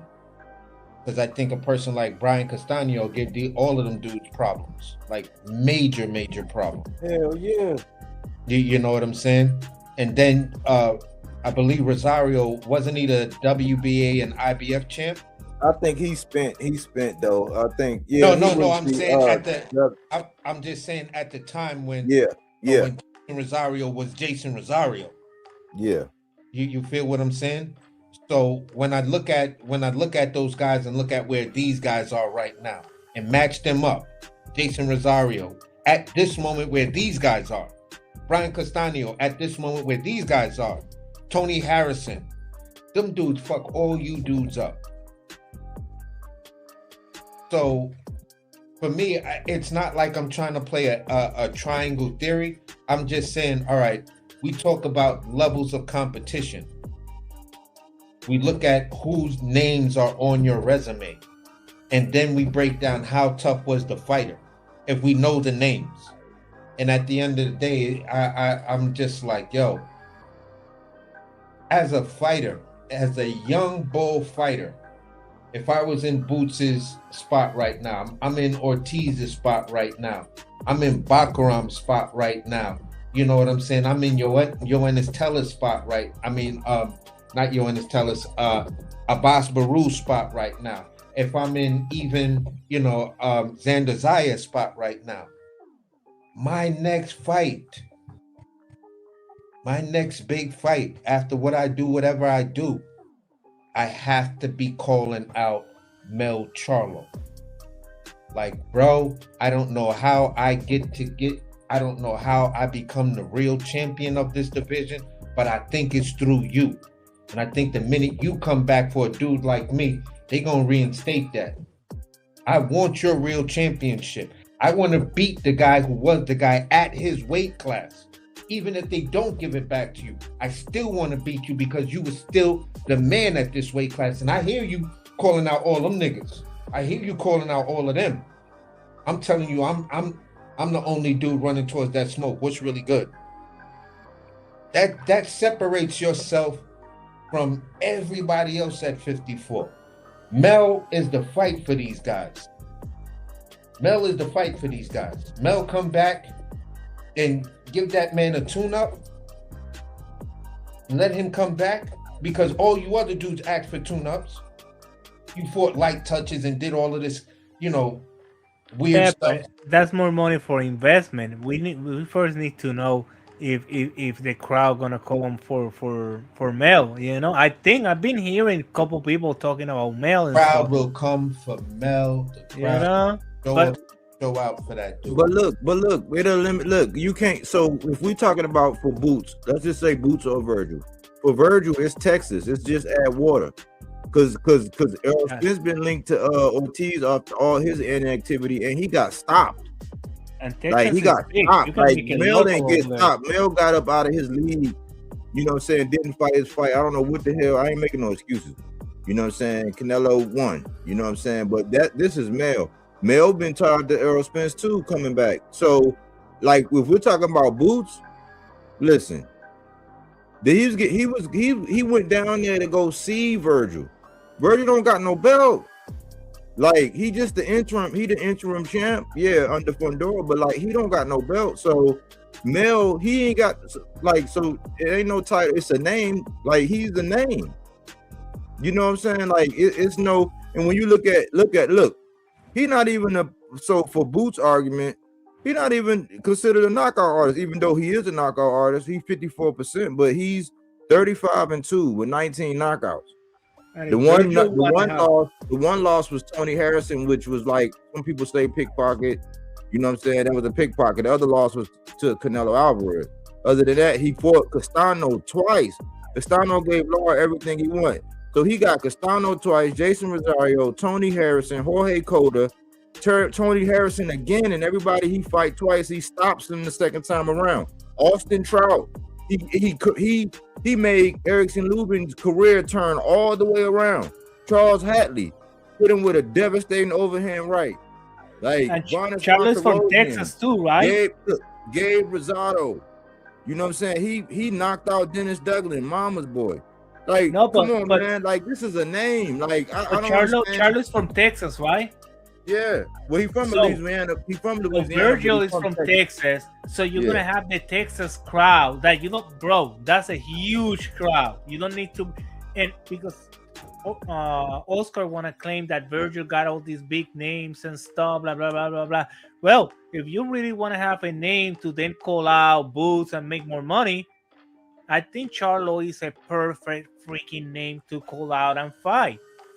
If you are that guy too, if you want to prove, because the other two guys that you fought, those European guys, I forgot their names anyway. We saw one Saturday. It was not good. So Charlo, if you Virgil beat Charlo, you're gonna become the name that then everybody wanna fight, because you're gonna get more Mexican fan base, other fan base that's gonna get to you, Hispanics and stuff. Plus, you're gonna get recognition, what you've been asking for. So yeah, I think Charlo is super, because it's Texas and you can make it local over there too. And Texas is huge. You don't need nobody like Boots. Remember, Boots got his big crowd in Philly and stuff. Like, that's his core crowd. That you can take it out of there and make some money with him else, but still there, he needed a big title and stuff. But I think Virgil in Texas will be better if you're gonna say business wise. But both of guys, if they fight Charlo and beat Charlo, if you're that man and you believe in yourself, you're gonna become that name that any champion wanna fight you, because now you got the whole freaking country. You're gonna have bigger American crowd behind you and more people. If Boots beat him, you're gonna have bigger crowd, more recognition. If Virgil do it, I don't think so. He will get that recognition. So I don't know why they don't call him out. If they don't want to fight between them because they don't have a legit title, so fuck it then. Fight Charlo then.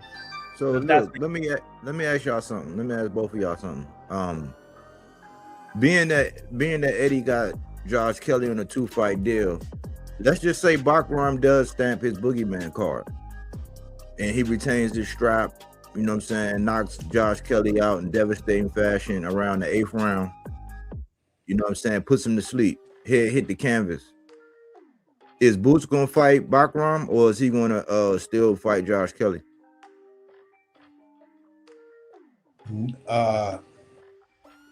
To be honest, the way I feel about it is this. Knowing Boots in them, they're gonna figure out somebody else. Bakhram is just not there. When Eddie Hearn said that solves a whole lot of problems for us, it just let me know what it is. You know, Boots will probably fight somebody else and then squeeze Josh Kelly in there and stuff like that. You know, because AC, look, AC, because I remember when what's his name, Avanesian, didn't Boots fight him after Bud knocked him out?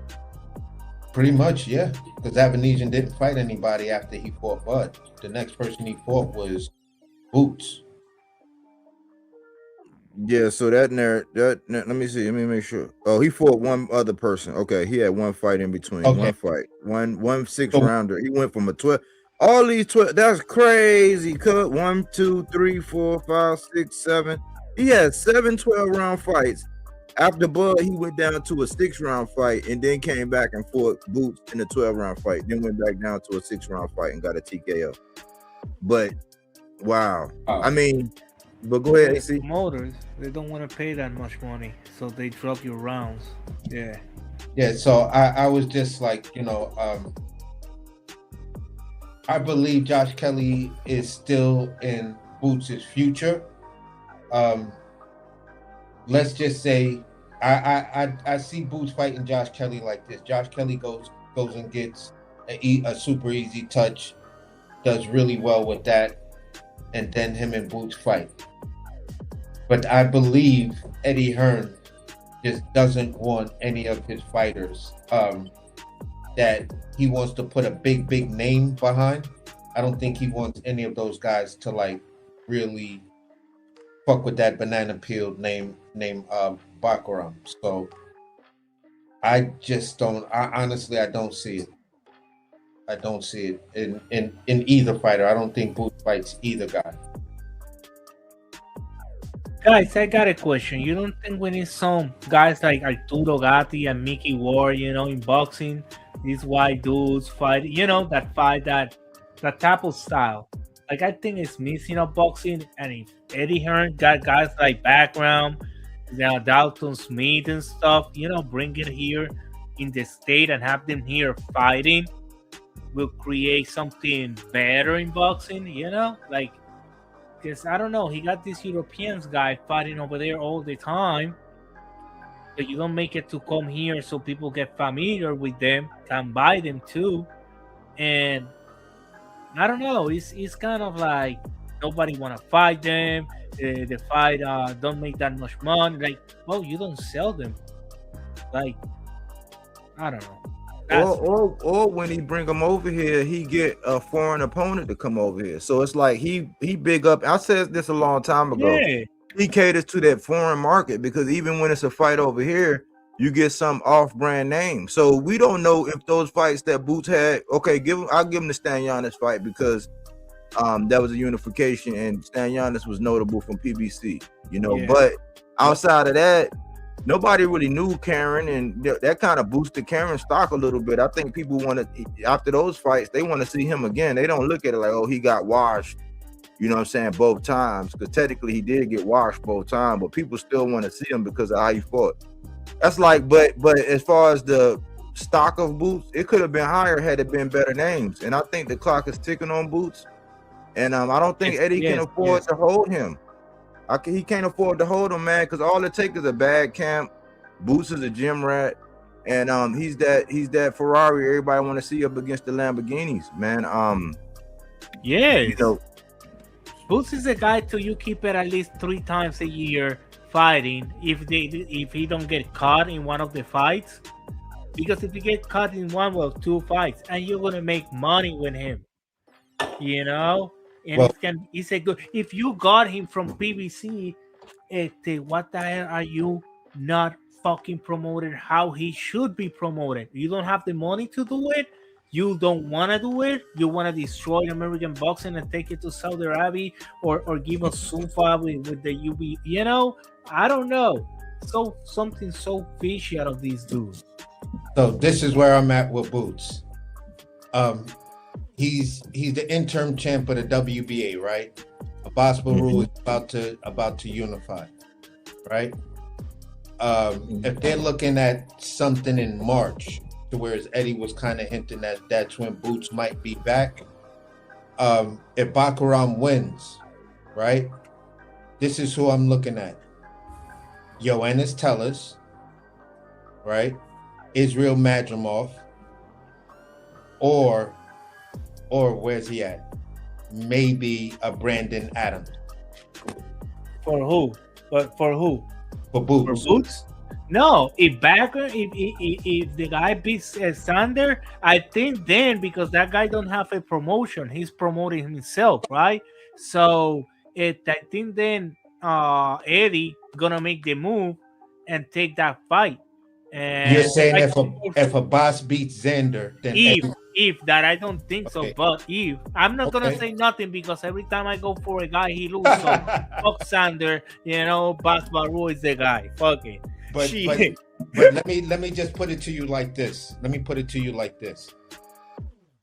If Abbas beats Xander, right, it shows that Abbas has the fundamentals to at least be way better than Quran and have a better punch. So that might not work out for Boots. Boots may still be on, I want my 2 tune-ups. So tune-ups? Josh, he asked for 2 tune-ups. So Josh, tune-ups. See, you got a unified title right there. Go for it before somebody else go and grab it.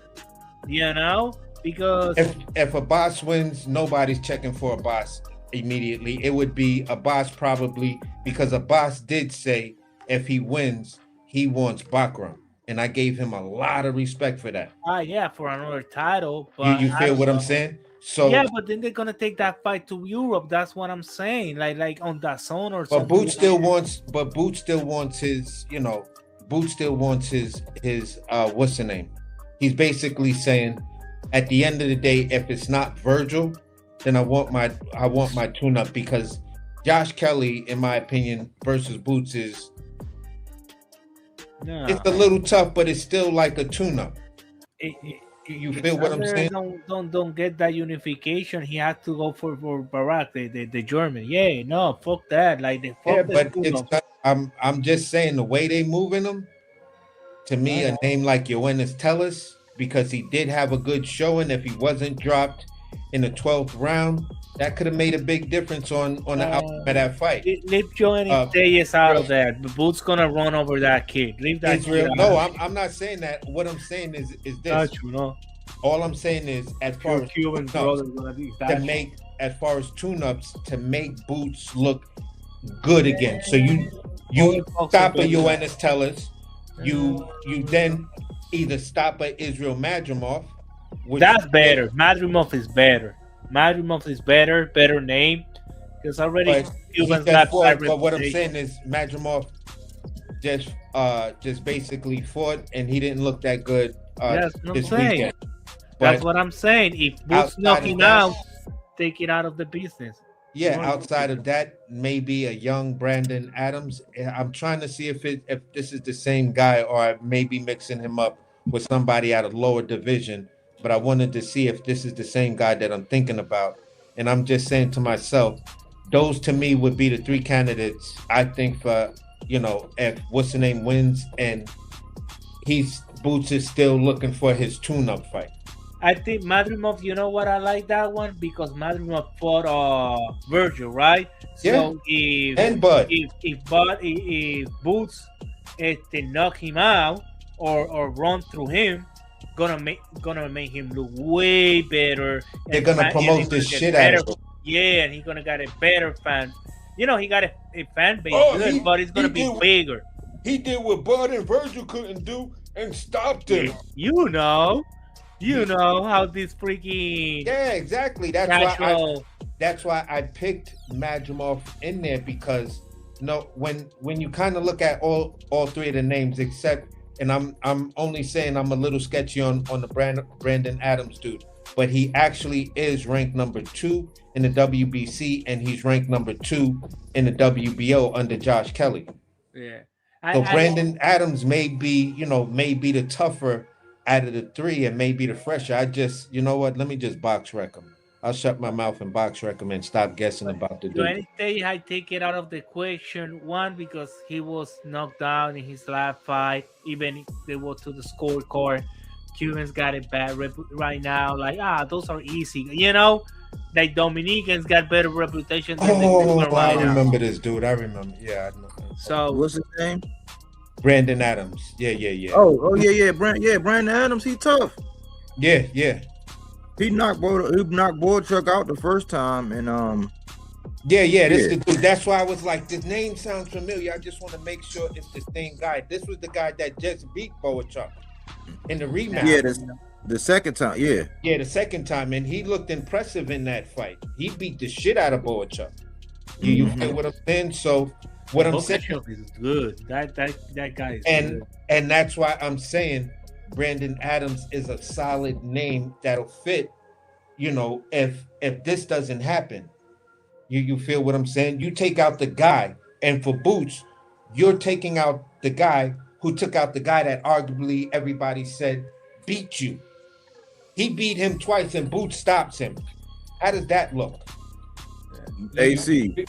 Yeah. Let me ask you something though, because the way they moving him, would they look at him like a tune-up or a dangerous fight? That's the dangerous fight. I see as a dangerous. That's the 50-50 part. I honestly can't answer. I don't know. You feel what I'm saying? Because the dynamics of it would tell everybody kind of on paper, this might be the banana peel for Boots, and they may have to look at it as a dangerous fight. He may be just a point to a point and a half to 2 points out of being in the tune-up category. Yeah, but if Eddie said that Boots may be fighting March, and we saw Madrimov this January, I bet you the fight that is gonna come in March is gonna, because it's making us used to Madrimov and seeing a couple times. So now fighting Boots is gonna be like, for the interim title of the WBA, whatever, and it can be so. Yeah, whether in Philly and yeah, I can see that. I got another name too, but that's a good one. That came out of the blue. Like, hey. Well, yeah, that's a good one. But what you think they might revisit the Rashidi Ellis? A guy from up your way, Melizar? Who? Rashidi? Yeah. That one? Rashidi Ellis? Speedy Rashidi? I don't remember him. He fought Romain Villa. I got him. Romevilla. Remember they lowballed Speedy Rashidi, and Speedy Rashidi came back at the midnight hour and was like, yeah, we'll take it. And they were like, nah, we already moved on. We got Lima. And they was like, yeah, because y'all already knew y'all had Lima. And Speedy was at 47 because they wanted him to come up to 54. So now Speedy Rashidi, he fought a guy who ain't been nothing since before Ryan Garcia, Javier Fortuna, and he way above his weight class, Fortuna, but he just beat Javier Fortuna not too long ago. But I'm thinking that might be another name or something they might look at. I don't know. Okay. So But I Brandon, think Madrimov probably make the most sense given that he was on that undercard. They said he was sick. March to give him time to recoup and take a little Yeah. time and get into camp. Yeah, that kind of makes sense. Depending on if it's the beginning or the end of March. now here's one other fighter they could revisit because right now he should be right. You feel what I'm saying? Because he just been sitting on a tree, ripening and stuff like that since his last loss. We haven't heard anything about from him. They may fuck around and try to send another contract that's a little bit more lucrative for Charles Conwell now that they up there. That's a dangerous fight. Oh man, Absolutely, but the layoff favors Boots. That's I'm just, interesting. bro, it's a strategic move. Just like Hamza going right after, trying to go right after Diego Pacheco after that sketchy loss. I'm gonna take you out now while you shaky. You still got a viable name, but you shaky, and I'm gonna take you out right now, build my name off of taking you out, and then kind of like, putting one of those nails in the coffin for you. Take you off the chest. Damn, the only problem that I see with Madrimov is like he don't bring fans. Where are you gonna make that fight? In freaking Saudi Arabia? I know Boots, the Ennis don't want to go there. So they saying they already got a venue though. I gotta Google. Have to be in Philly. Have to be in Philly venue because Madrimov is not a name that Americans gonna go out and Madrimov, like. Wasn't like a Dalton Smith that is British over there in freaking New York and stuff, but I don't know. Whatever they're gonna do is. Had Madrimov beat Virgil, he would be, have a slight more recognition than the Sam Noakes and Dalton Smith. You feel what I'm saying? But but Dalton Smith is not gonna go to 154. No, I'm just saying in terms of name recognition. Like Dalton Smith's name right now is ringing bells because everybody at the 140-pound division is calling him out, and and some of the bigger, some of the big names at 140 are calling out a fight. Of course, because so they saw what he saw. Yeah. They think he's easy, because they saw the beatdown that Mattia gave him too.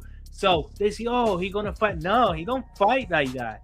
Like that, don't fight like that. He's very sneaky. I saw him fighting other fights before that, and he's very sneaky. You saw in that fight that he don't care to hit after the bell ring. Like if he catch you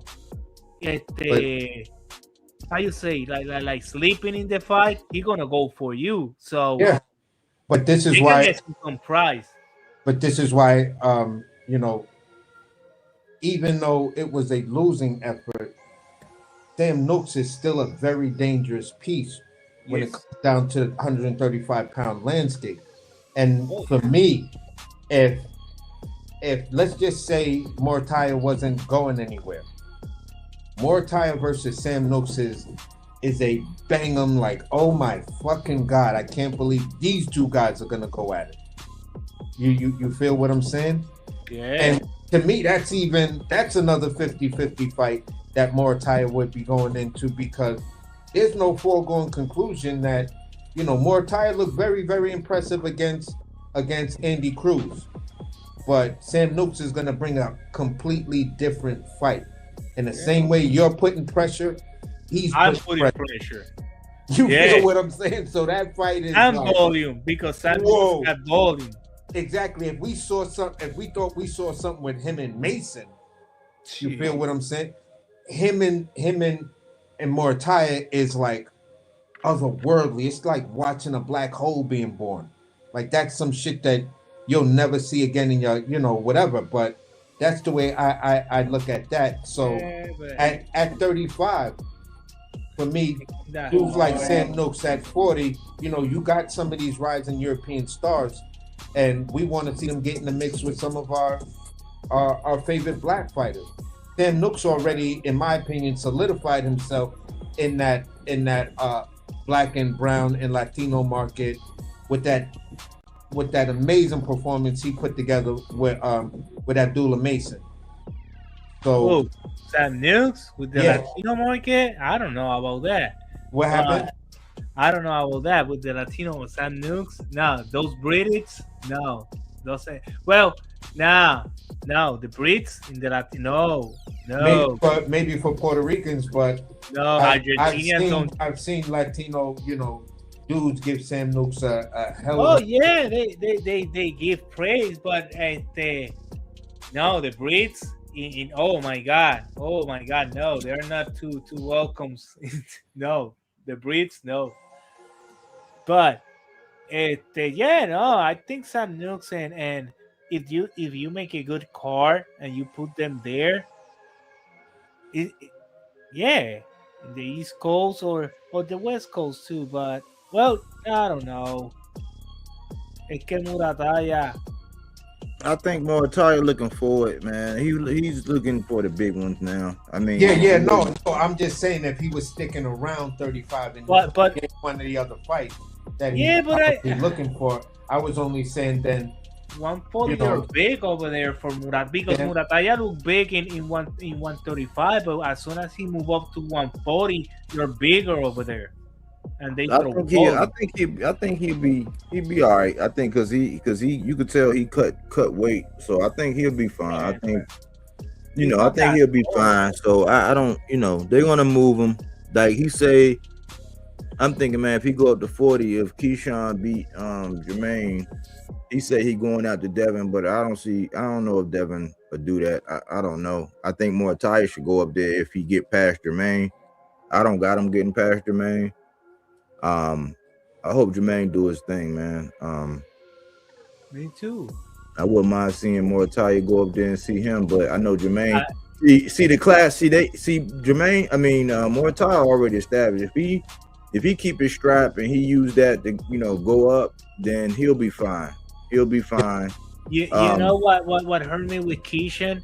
Because one time Kobe Bryant, he did an interview and said that in the only place that he felt with people at his same level was at the Olympic, where was athletes and everybody over there was master in the sport and they sacrificed everything to be there and represent and master the sport. And Keishan won in a silver medal. Like other Olympians from other places, they represent like what they are, Olympians. And this kid just threw all that shit to the trash can and tried to pretend to like, bro, you're disrespecting so many people, not just your people, like other athletes, other Olympians, other like being there, all the American boxing Olympians and stuff, and silver medal, gold medal, bronze medal. Like, bro, why you and so sour when Andy lose? Like that was stupid because wasn't like he get beat. I don't know. And hurt me because I really wasn't looking forward for him and stuff, and it's like, bro. Well, he got a big test, and his the key hive gonna tell you, oh, he gave it over to Christ, so you gotta forgive him. So you gotta forgive him. No. I'm not. I don't know. I'm not that Christian, bro. All I'm saying is this. All I'm saying is this. What time it is? There, when I look at Muay him at 140, I could see some fights, but I could see some guys trying to sun Muay because they're gonna try to downplay who Andy Cruz was. They're gonna say, yeah, but you just the only notable fight, yeah, you got your belt or whatever, you did something, but who the fuck was Andy Cruz? The dude only had 6 fights.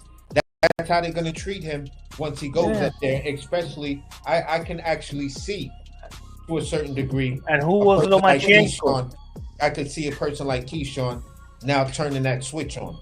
Yeah. You know what I'm saying? Because that Who would was be Andy Cruz? The guy who beat Keyshawn like that? You know, no, I'm 3 just saying times. that would be a dangerous fight for him. So even if that was a dangerous fight for him, my thing is Keyshawn is more happy, you know, just fighting people he can beat.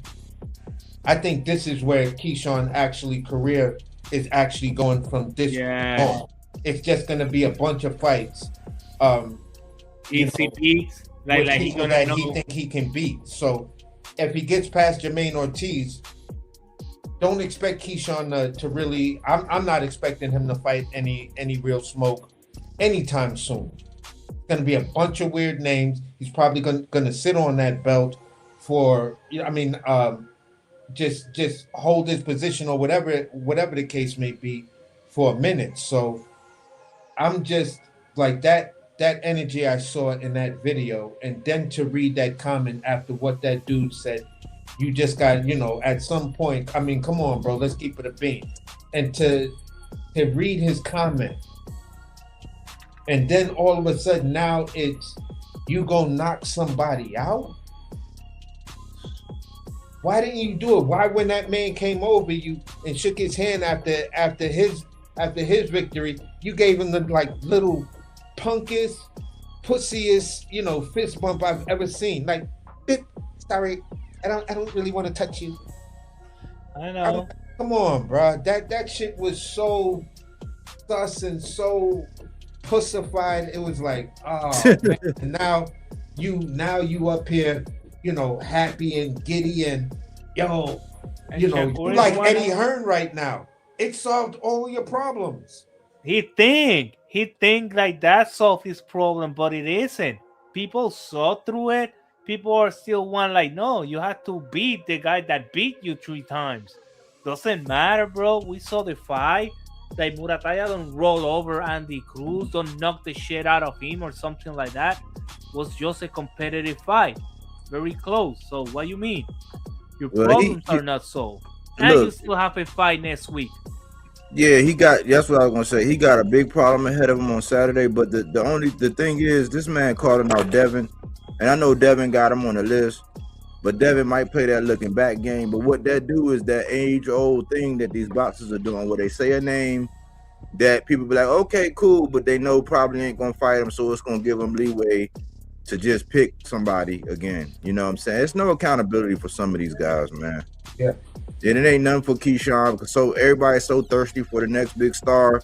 They're letting them get away with all the shenanigans, man. But it's up to Jermaine to spoil the party, man. Because Hitchens supposed to be the guy that was going to fill up the stadium. That's the reason they took Hitchens out. And what he did is empty Hitchens was the guy who was going to bring the biggest crowd, because he was, before all this bullshit that he had created in these 2 weeks, he was the guy that everybody want to look at. Yes, Shakur and Teofimo, but you know, Teofimo never fill up those. Yeah, about what he talk and stuff. But Keyshawn was like the guy that used to bring people. Now with all this drama and all this shit, people are losing interest for him.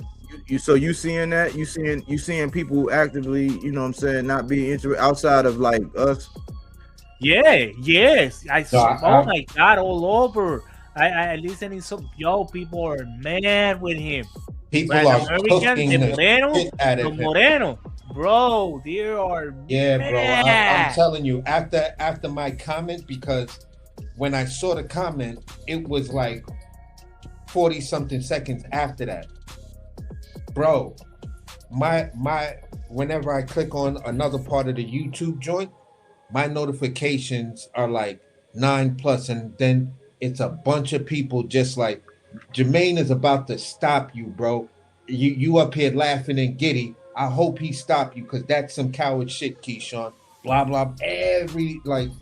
Since he wrote that and since he dropped that video, the majority there are some eggplant riders. eggplant eaters, definitely. Yeah. Oh, well. But the ratio between people cooking him and the eggplant eaters are slowly losing that battle. People are like livid with this dude. It's like, bro, you crashed out when you was on the Olympic team. You crashed out, when you was getting your biggest fame, and then you want to be out here smoking weed and stuff like that, and knowing that you're gonna be drug tested. You feel what I'm saying? You're a Olympian. Then you crash out with the other thing. Like, bro, you're a walking crash out. Yeah, like people, they was defending him, after the stuff that happened over there in his hometown like 2 weeks ago. But then he started talking about the drinking.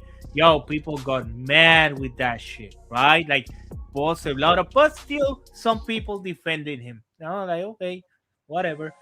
But after this Andy Cruz shit, it's like a fuck. He finished it up. Like when the fatality, he just did a freaking fatality with his name. Yeah. Just with this Keyshawn bullshit. If So he, look at this. So did Keyshawn just turn himself into the biggest heel for publicity? Oh, He's playing that role. possibly. It's losing. What he don't have to do that heel shit to get publicity, because he had it and everybody was behind him. Like this heel shit, some boxers, the heel persona bring people to see him lose or whatever. No, he did the opposite. He just destroyed it because you was an Olympian. You will say, everybody love you, want to see you. They defend you and shit, and you just spit in their people's face. It's not you're even a heel.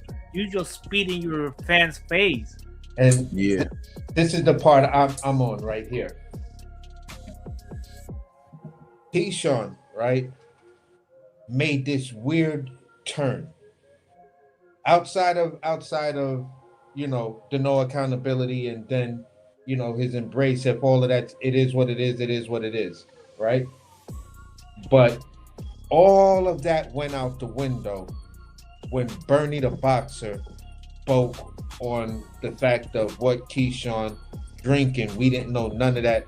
Keyshawn been slowly on this aggressive. I'm coming back. I'm clapping back. People don't know what they're talking about. Y'all gonna see when I go in there, and I definitely knock out Jermaine Ortiz. No question about it. He's getting knocked out. All of this other stuff, and now you're increasing it. You're turning it up to the next level. So you want that hatred for you going into that ring. You feel what I'm saying? You want your Jesus Christ holding the cross and being stoned and spat at and stuff like that, going to your own crucifixion. But bro, the dude was nailed to the cross. So if that's your moment you looking for, you're walking into your own crucifixion, bro. Wow. You need to wake up, my guy, because don't embrace this role right now facing this guy. If there's some secret sauce you got, okay, whatever. But if you looking for that moment to whereas you feel vindicated, and you're reading this, and you're carrying your heavy cross, and they're whipping you, and the crowd hates you and stuff like that, bro, go ahead, march yourself up that hill to your own crucifixion, bro. I ain't got no issues with that, because that's what I see you doing right now. And that's what fans don't want to invest their money in, a guy that is just auto-destructive. And people don't want another AB, is what I've been looking at. Like you know what, that hurt, watching investing some boxer and then see him wasting his career. So people don't want that shit. And he's acting like a future AB, and people don't want it. People don't want to invest their money, their time, their effort to see that again. I thought about that the other day, man. It's crazy you say that, because I was sitting there watching people cook AB, and then listening to that whole debacle about Keyshawn and hearing Bernie, and I'm saying, man, like, bro, like, you on that path, because you got because then you got the mental stuff, and he used that as a crutch when he needed to, and then I'm just looking at his behavior, like people, because we roasted the shit out of Ryan Garcia for his antics Yeah. prior to the Devin Haney fight. Yeah. And he turned up. Now he did, but it was adverse afterward. But I'm looking at Keyshawn, knowing the guy that be claiming mental health and how he's acting. I'm like, bro, you don't look dialed in. You don't look like you changed. You don't look like you focused. You out and about exerting all this energy. If you train like that, you jumping around, I understand rest day being a week out. You probably done with sparring by now, but I'm like, it don't look like he's there. Yeah. And Jermaine Ortiz is still focused. He got the pedigree. He just didn't get the nod on some of these fights, and he's a real tall test. I don't think that his energy is in the right place. And that's why, for me, part of me is like, expect a really good fight, expect a great show, but the one fight I'm gonna be the most nervous at. The most nervous because depending on the outcome of the fight, or depending on what goes down in the fight, I'm nervous for the crash out, the disqualification, just some sort of weird shit. Because like you're saying, Body, I don't see this dude dialed in. He just seems like, yo, I just want to get out there. I just want to do my thing. I got this second chance, and I don't know what to do with myself. I feel like I drank 1,000 cups of coffee, but all I had was cups of water. You know what I'm saying? It's like, take it down 1,000, bro. Take it down, calm yourself, meditate. You know what I'm saying? Put yourself in a deprivation chamber or something like that.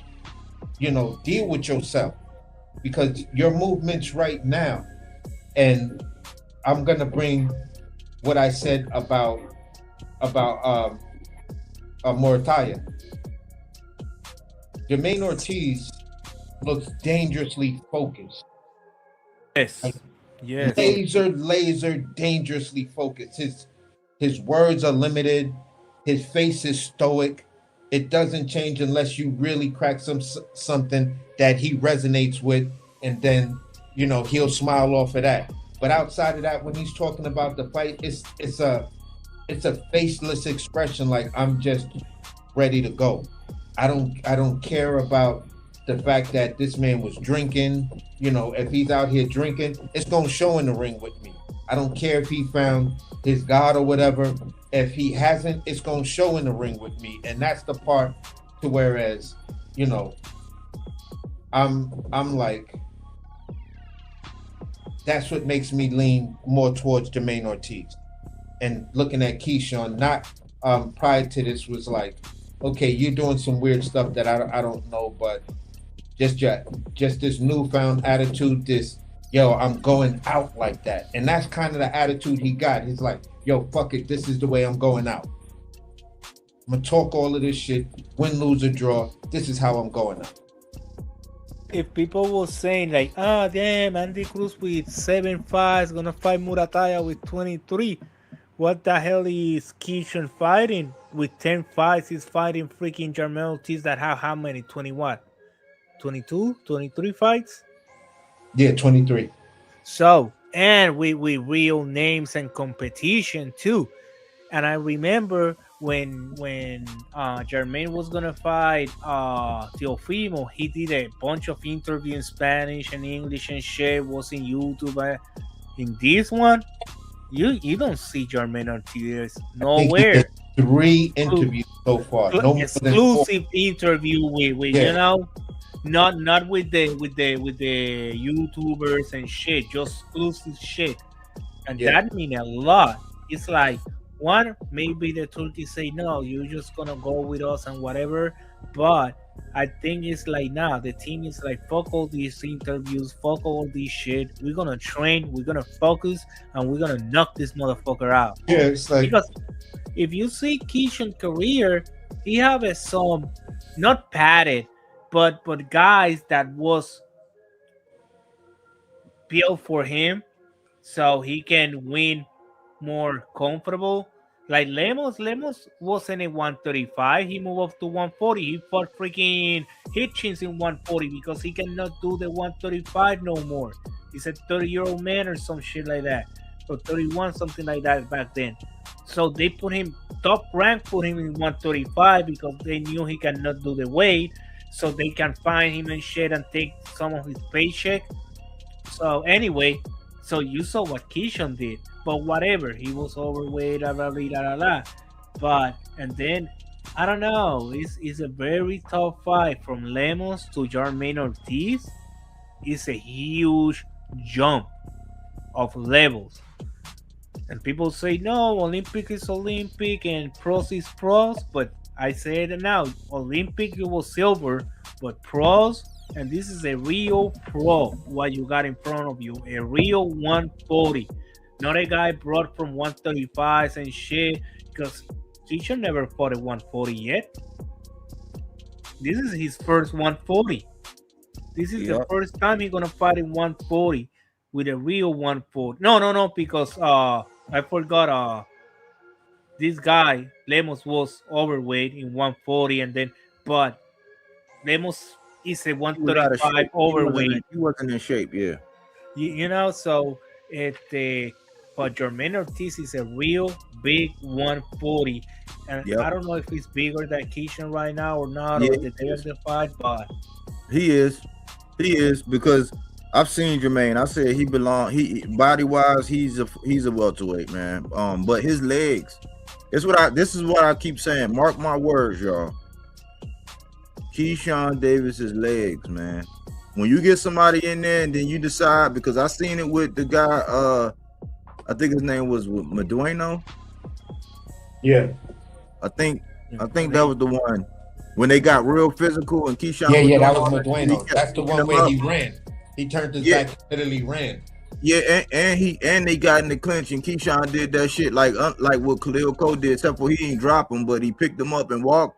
He get in there posturing like that early with that extra weight, and then when you look at him, Keyshawn is like all upper body. He's like a lot of people in the military, you know what I'm saying? They be like huge up top and no legs. I'm like, man, you got to get in the weight room with them legs because they will betray you. One, you dealing with a mover. Two, this is you haven't got acclimated, so you jumping up there right away. And then Jermaine, he's going to box when you want to bang and bang when you want to box. And Jermaine has been getting more aggressive. So I could see Jermaine turning it up on his ass from like the 9th or the 10th. Especially if Keyshawn in there missing, you know, and making them pay. Salute Aaron Jones. What's going on? But yeah, his legs are small, bro.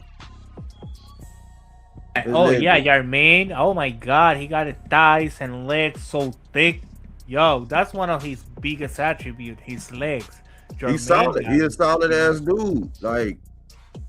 You know, it's gonna be interesting. That's my fight. That's the fight I'm like most excited to see, man. Like for real. Because with Shakur, the latest news they try to say, I seen somebody put out there that Shakur got the phalange issue. AC, they said they said the phalange. I don't believe it, but if it is, I hope he ain't trying to pull out. You know what I'm saying? But that's what somebody said.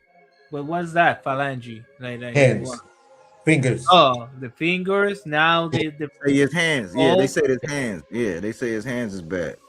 Yeah, because the cold weather and stuff, the bones. I don't know because he been Olympian. I don't know, bro. Then you trying to tell us Malazar that this man got arthritis? He got that Fred Sanford. My arthritis is acting up. Elizabeth. That's the pro. Sometimes to boxers young because he fought really young and stuff and went to Olympic, all this training, and maybe his bones was not don't grow at proper, and I don't know who wrapped his hands, and maybe I don't know. Some shit happen sometimes. He do. They say that's the issue. They say he like reusing hand wraps and stuff like that. So it's been taking its toll. Yeah, like that's crazy work. And you're going with they're creating the skills of the hands. What the hell? Yeah, people are creating skill sets maybe to have it for later. Oh no, it's Vita, his hands was bad. They was broken and whatever. That's why he lose and. F that shit. Me personally, I'm not gonna hear none of that because at the end of the day, you people said y'all had, and your granddaddy said y'all had basically bad hands for many years, 7, 8, 10 years, or whatever the case may be.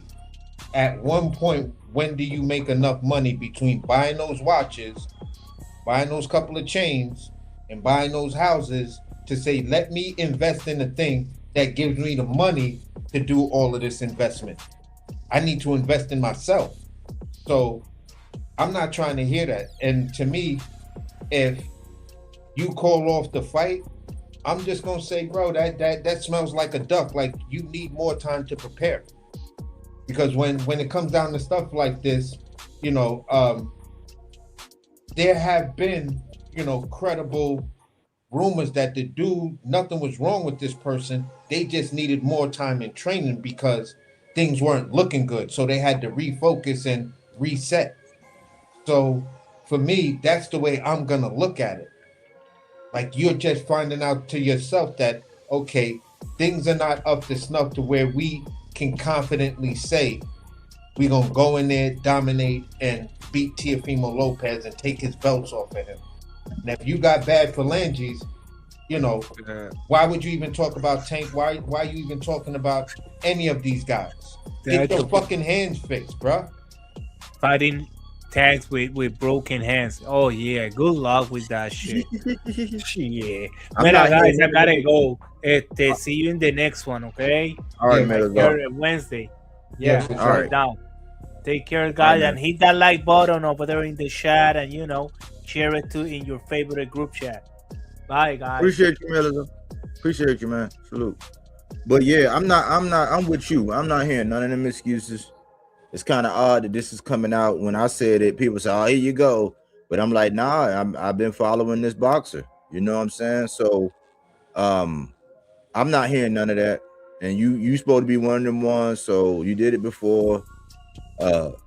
You know, I don't know what to think about it, but I'm almost like with D Calico now in the fact that I hope this thing get across the line, because when that news broke, it was a big channel that put that out there, and I'm like, if that's true, man, D Calico might be the boxing prophet if this man found a way to wiggle up out of this, and that will fuck up, man. Man, even though we got 3 cards and all these, and we got Pro Box on Friday, I'll be upset, man. Yeah. So, yeah. I you know, I don't even know what to say, because it's like, at this point, this is fight week. You know what I'm saying? I don't believe people should be sparring at this point. I think all of that, you're resting, you're doing light workouts, doing some pad work.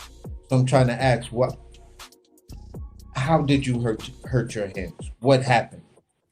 You feel what I'm saying? It's always crazy where, oh, we're getting reports that he hurt his hands. So what about reports on how he did it? What was he doing? Did he walk outside and say, "Bud, go ahead, roll over my hand"? Put it in neutral and let it roll over my hand. You feel what I'm saying?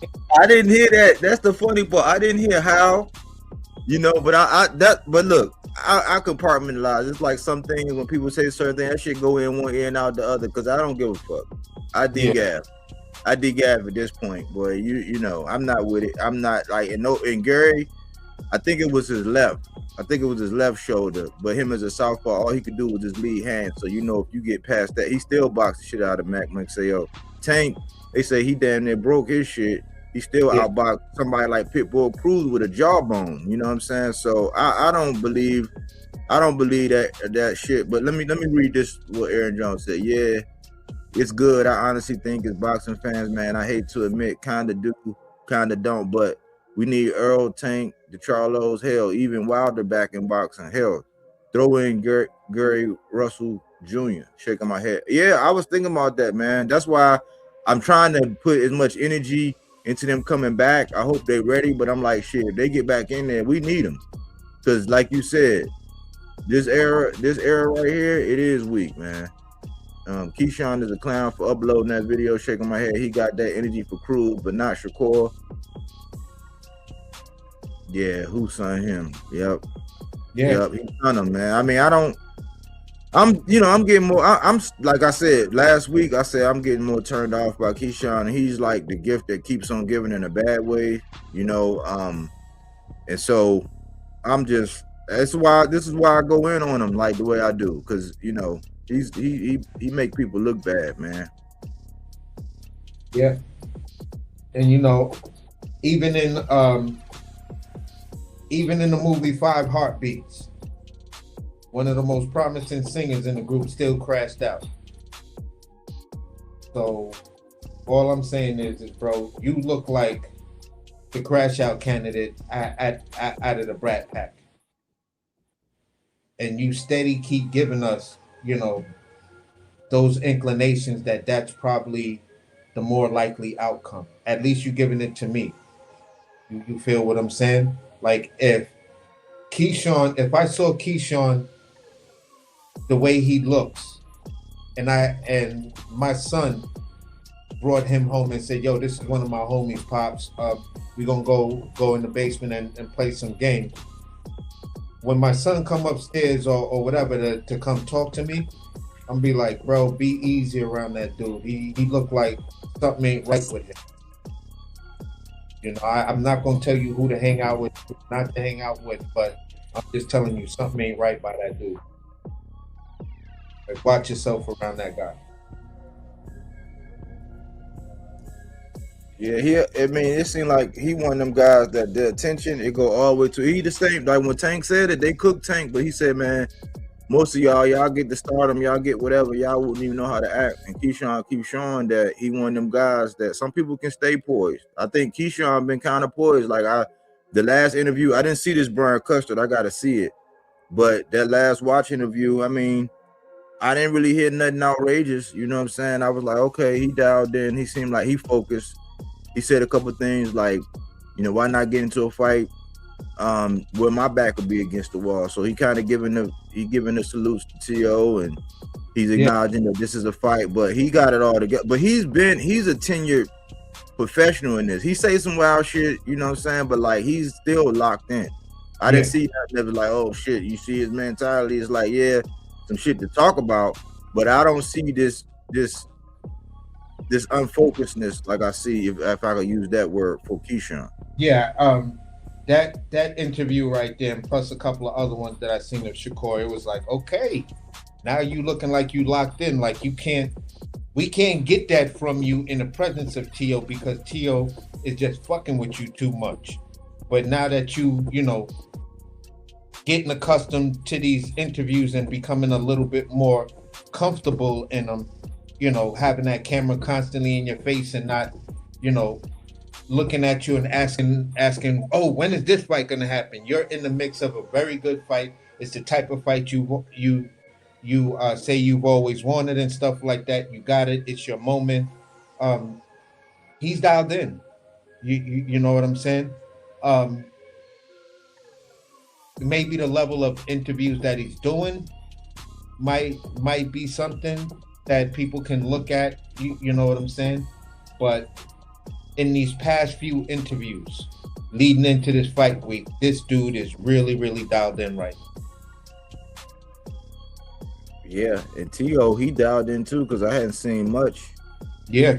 Him either. Seemed like Jermaine dialed in. But I can't say it is a fan base that celebrated like shit when Norman lost to Devin like they won. I'm like, well, your guy didn't take that luster off of him, but they didn't go to the extreme to take off their belt and smack the curb with it. You know, I mean, yeah, you know, but people do celebrate. I remember, and they say Dev was getting on. I seen a major channel put out something saying that Dev like pretty much was shaking his head at Keyshawn saying, man, I'd be mad. But I remember Dev, he was excited when Rolly smacked Ryan, but I don't remember him taking the belt off and smacking the curb. So it happens. So I'm just like, man, dude, I hope you win, boy, because for your sake, this is me as a person that actually, for your sake, because you are a crash out, like Aaron Jones said, you a super crash out, man. Yeah, I mean, even when it came down to that Devin situation, when he was celebrating, I didn't like that. I was like, the fuck are you doing, bro? You know what I'm saying? I'm like, nah, man. And that's part of the reason why even if he fought Brian Norman again, I'm still picking Brian Norman. I'm still a fan of Devin Haney's, but he shaved off a lot of points, and it's at the point where it's just like, you know, just one good time, bro. One good time right now. You know, you got me kind of on the fence to whereas I may not be a fan, but I'll still respect what you do in the ring. I won't go, you know, and that's where Devin kind of has me teetering on that right now, because I don't like when fighters praise another guy beating a guy that you that just beat you or whatever. You feel what I'm saying? I don't remember seeing either Roy Jones or Bernard Hopkins jumping up when Calzaghe beat each other, regardless of whatever happened in their fight. You know what I'm saying? I didn't even see, you know, Roy Jones jumping up when James Toney lost. I mean, not to him, but later on in his, you know, after their fight. So the whole point I'm saying is that shit to me has no place in boxing, man. That shit, like, keep your etiquette. You know, you could just have the stun look like, oh shit. You feel what I'm saying? And then when somebody asks you, like, yo, that was a great fight, I didn't expect it.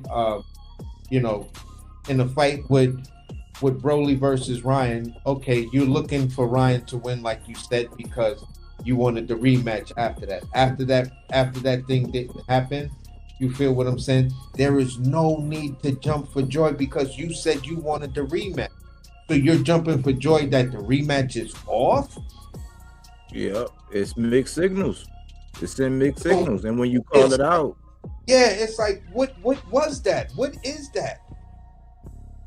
And now you still talking about he get another opportunity, and now you back on the, you know, the rematch bandwagon. It shows a level of inconsistency as being a champion. That's not a champion quality.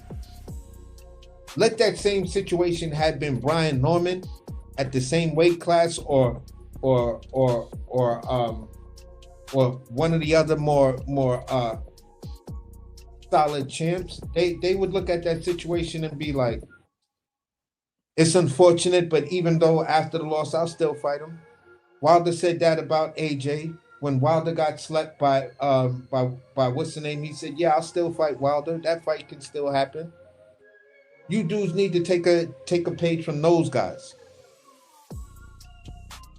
So that's where I'm at. I'm just not I'm not a fan of it at all. Not at all. You know.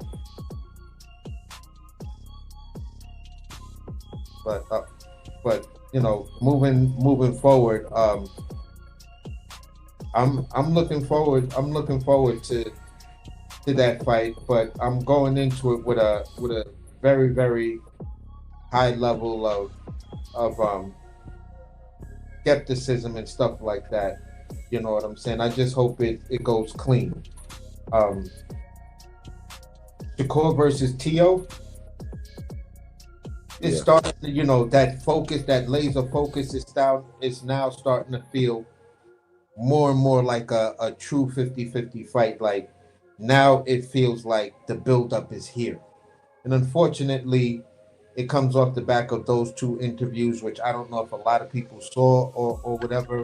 We haven't seen a lot of people's reaction videos. I think me and you right now are the only one like really speaking on it and doing our own reactions to that good solid interview that he had with the watch guy and stuff like that. Big shout outs to whoever that dude was, because he asked some good questions and he made Shakur feel comfortable enough that Shakur said things not that Mr. Versace couldn't get out of him and many other people couldn't get out of him, you know. And I have to appreciate that level of understanding the assignment as a journalist You feel what I'm saying? Because he handled that interview like a true journalist that actually brought gifts and stuff like that.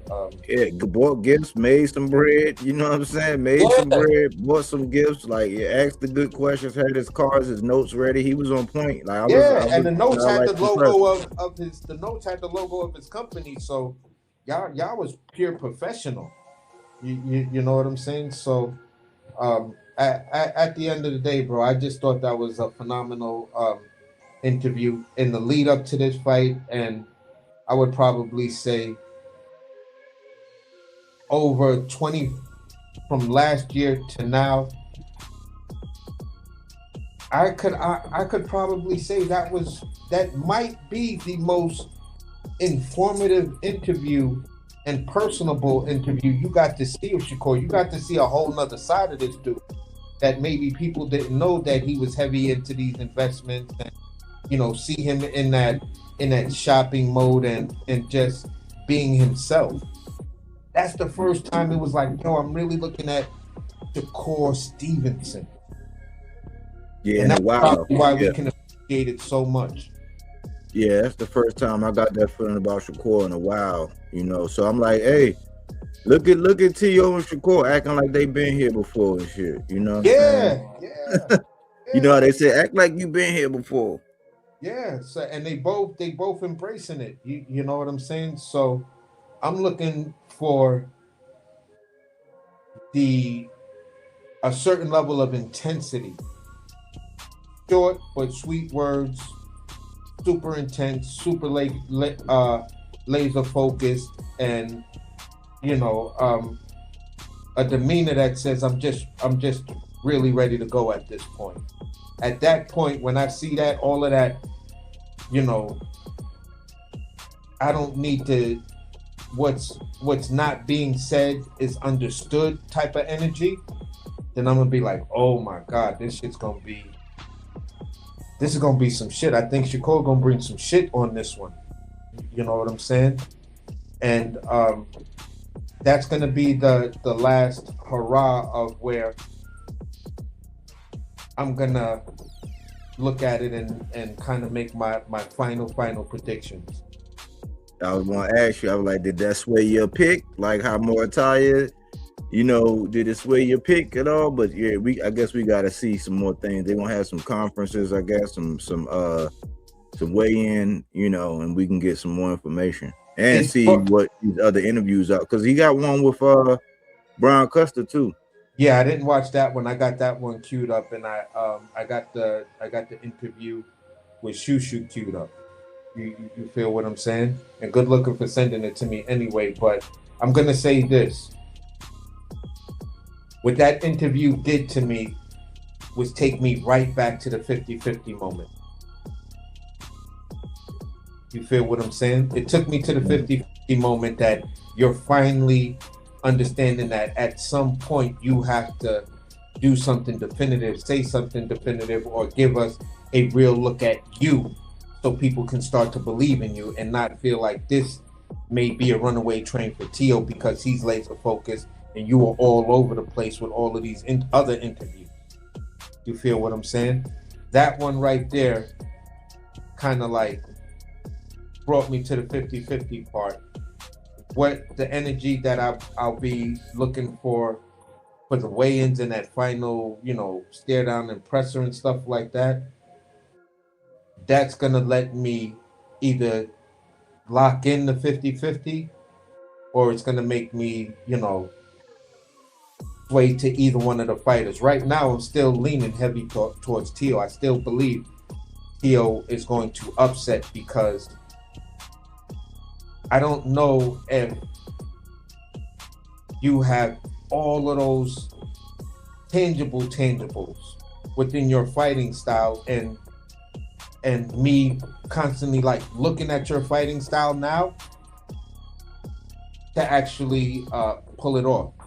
You have all the tools in the upper body stuff, but your footwork done went in a different direction. You know what I'm saying? And a lot of your defense is predicated on your upper body movement. And for me, if Tio realizes certain things like Floyd did when he fought not Floyd, when Sugar Ray Leonard did when he fought Floyd's pops. Early on, he couldn't crack that Philly shell, and he was trying to figure it out. And then he saw, and Angelo Dundee told him, the center of his belly, aim for his belly button. You know what I'm saying? Aim for that. When he started to go downstairs, it brought one of the hands down, and Sugar Ray realized when that hand goes down, give him that angle and do that lateral movement, and you got a clear path for your straight or your hook. And round by round, he kept on breaking that shit down, breaking it down. And that's why I was like, defense can be cracked. You just have to apply the proper angles and look at, really study where those defensive holes are. And if you study where those defensive holes are, that movement that Bam and that Bam kind of mastered that he took from Loma, you feel what I'm saying? I open you up on this side, I watch you go heavy on blocking that side. Now I dip up under you, give you that angle, and now the whole other side is there. Bro, you got basically, he broke the human form down in the way artists do it. You can block it and put it in square blocks. That means it has 4 sides, or you can put it in a sphere or oval, but it still mathematically still has many different sides to it. So if you break the human form down like that and you swiveling from side to side, there's a blank canvas over here, there's a blank canvas in front of you, and there's a blank canvas over here. I got 3 different options of where my attack can come from. If they on it like that, then you can break down defensive fighters, because you're looking at it as a form of math. The arms can't cover everything. See, I'm gonna go on research, and I'm gonna read what the data say. The data says that big fights T.O. turn up, and that big fights the big fights where he was across from a southpaw, which Lomachenko and 2 fights, I should say. Cassandra, I don't know if that wasn't considered a big fight, but with Lomachenko and Josh Taylor, 2 southpaws, they got this thing where they say they southpaw killers. You know what I'm saying? So I'm I'm defaulting to that, but I can say this is Shakur's in my book from what I've seen, and if he one of them ones, this is his first true 50-50 fight. Yeah. And nobody not going to debate me on that, but like, you can try to undermine who T.O. is, but that's why everybody want to give him credit and say that he's moving to 40 to beat the man. So this is a 50-50 fight. I haven't seen anybody where, even though people was trying to say the Jamel Herring, I'm like, meh. Even though people try to say Oscar Valdez, I'm like, well, dimensions and all that, meh. This is the first time I've seen Shakur. That's why, outside of some of the things that he said, outside of some of those things, I'm like, I'm impressed with him choosing, like just like with Devin choosing Brian Norman. Yeah, I'm impressed with him choosing T.O. and making the move. But he's going up there with no acclamation. I mean, Bud, he made it look easy against Canelo.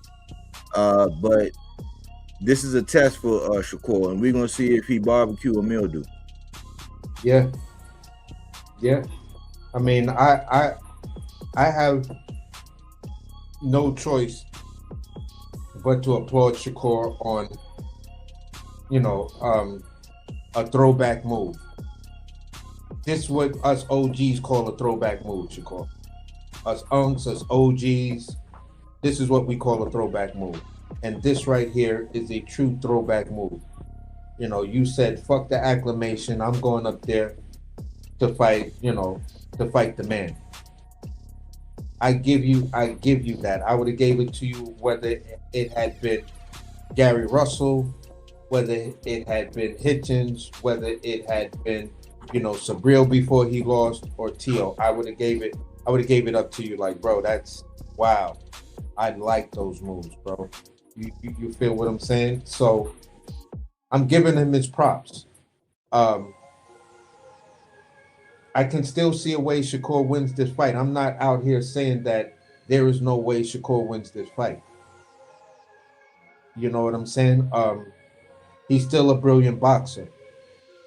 You know, inside that brilliancy also lies to me some of your greatest weakness, and that's the mind having a way that certain things look, having that methodical way of saying, you know, this is how things are supposed to look, this is how things are supposed to go. I don't fight the reckless dudes that are out of control because I may not be able to read them. You know what I'm saying? So that methodical mind of yours, it does have a weakness, and that weakness is randomness, because you take the most organized people and you throw them in a situation of just pure chaos and random. 9 times out of 10 they break, and they can't, you know, settle things down until so they can put things in their place. Mise en place. You see that with cooks. You know, once shit goes pear-shaped and the restaurant is busy and everything is happening all at once, these guys just fucking freeze. Like, what are you doing? Put a fucking pan on the fire. Take the meat, take the shit out of the refrigerator. Let's go cook. You know? And then sometimes as the executive chef, you got to go back there and bail somebody out, because that randomness fucks up their training. Like, oh, I can't cope in these type of conditions. And that's usually a Sunday brunch. Take one of these tweezer ass chefs and you put them in a cafe style or neighborhood mom and pop place on a Sunday brunch, where this little ass fucking place that has 30 to 50 seats is doing damn near 300 covers on a Saturday afternoon between 11 and 4:30 p.m. 3,000 motherfuckers you done fed. That type of, you know, you need a special mind for that. And this is where I think this is going to test his actual resolve. Do you have the ability to make those real-time adjustments when shit gets chaotic or random, or too random for you, where you can't read this dude's timing? He's coming in with punches that are there, and then they hit that blind spot, and then they right back in, and they done punched you in the mouth. But go ahead, I got the analogy for you. I got the perfect analogy, man. If this was chess, he's dealing with, in TO, you dealing with a knight. And with Shakur, you dealing with a bishop. Yeah. And see, the knight, it got that L-shaped move. It moves like different. You know what I'm saying? Like it's unpredictable. Like, you can't really predict, because it can make a move that, you know what I'm saying? Like, it's a wild move, but yeah, if you miscalculate it and miscount the number of squares and where its attack point is, you're fucked. I get it. Great analogy. But go ahead, I'm sorry. Yeah, and they are gonna be playing they're gonna be playing high speed chess. What's funny is, what I would to say to your beginning point is, when you said I'm still leaning TO, and I mean, yeah, you said I'm still leaning TO, but I'm not saying that Shakur only has, you know, this and this and that. I seen something that Antonio Tarver put up. I seen the thumbnail from him, and he said I didn't look at it, but what the headline was, and I'm like, this is how public perception get formed. And he could be right, because he was a boxer. It's just Roy Jones say 50-50. He says the only way TO can win is, and I was like, man, I don't know if it's just one way TO can win. Yeah, I see. Do you want to hear something strange from me? I see Shakur winning one way, but I see TO winning multiple ways. Right. I mean, either Shakur got to go back to being how he was, you know, down at like 26 and 30, letting them hands go, figuring them out first 2-3 rounds, and then letting his hands go in combinations. Either that or he could stink it up and exploit T.O.'s weakness to be able to cut the ring off. Like that's the two ways I can see. Will he get the decision? I don't know, because I can't really count that option because Jermaine Ortiz didn't get it. Would a business of boxing rewarded to Shakur if he do that? I don't know if they'll pull that. He didn't do enough to take it from the champ. Mm-hmm. So, but with T.O., you know what I'm saying, he could knock you out. You know what I'm saying? He could go to Shakur's body because Shakur came out. I don't know if he realized it, but he said when he in that Philly shell, he would rather, he do that. He said he didn't mean to do it, but he did it so to protect his body. Yeah. And T.O. got to do that body work. If he do that early, I don't know if he got what Morataya got, that stab jab to the body to weaken the trunk, deplete the legs, like stop all that movement early. If he come out like that with that stab jab to the body, Shakur's in trouble. Mm-hmm. You know what I'm saying? Shakur's in trouble. I don't know if T.O., people don't realize this either, but as a 10-year T.O. fan, aside from the shenanigans, I know that he can actually switch. I don't know how effective he is, but he has the ability. So if he's been working on something, you know what I'm saying, then he can do it. And T.O. got more than respectable power. He's not the same. It don't look the same as 35, but he's saying he's conditioned. And if you look at him, he look like he's punching. Yeah, I'm gonna say this too and this is one of the things that, again, when I talk about these videos, I'm talking about them in a sense of snapshots. I can't say this is what you're working on, or maybe you're just sending out a signal or a false narrative or whatever. When I was talking about that weird body punch to an up top combination that T.O. threw in that short, what I forgot to mention was he had this ability to close the distance in a scary fast way. You feel what I'm saying? And he used a very, very low center of gravity to do it. He was there, backed up, coiled, and then the height he was when he coiled in, he just sprung out, and it would have looked like there was a board there and he was perfectly up under the board to hit the body right where he wanted to. And as soon as he made the connection and the dude kind of leaned into it, he came right up top. Wow! But he didn't hit him, but the punch was right there. And I was like, what the fuck was that? You feel what I'm saying? So he may be working on this sneaky punch that will get Shakur's attention and have Shakur thinking, when is he going to throw that? And then if he starts to feint, Shakur may be reacting to that, and then he'll close the distance in another way. You feel what I'm saying? So when I looked at the one video, and this shit was probably 4 minutes and 50 something seconds, where Tim Bradley felt the need to try to balance out his heavy-handedness for Shakur, and then try to balance it out when he was talking about Teofimo Lopez, and that's when he brought in Teofimo's left hook versus Shakur Stevenson's, straight punches, and the fact that Shakur is kind of like right there. Doesn't do too much to block that left hook, and he's always right there. And then Tim Bradley went into how the left hook, you don't see it, especially when you're in the motion of throwing a straight.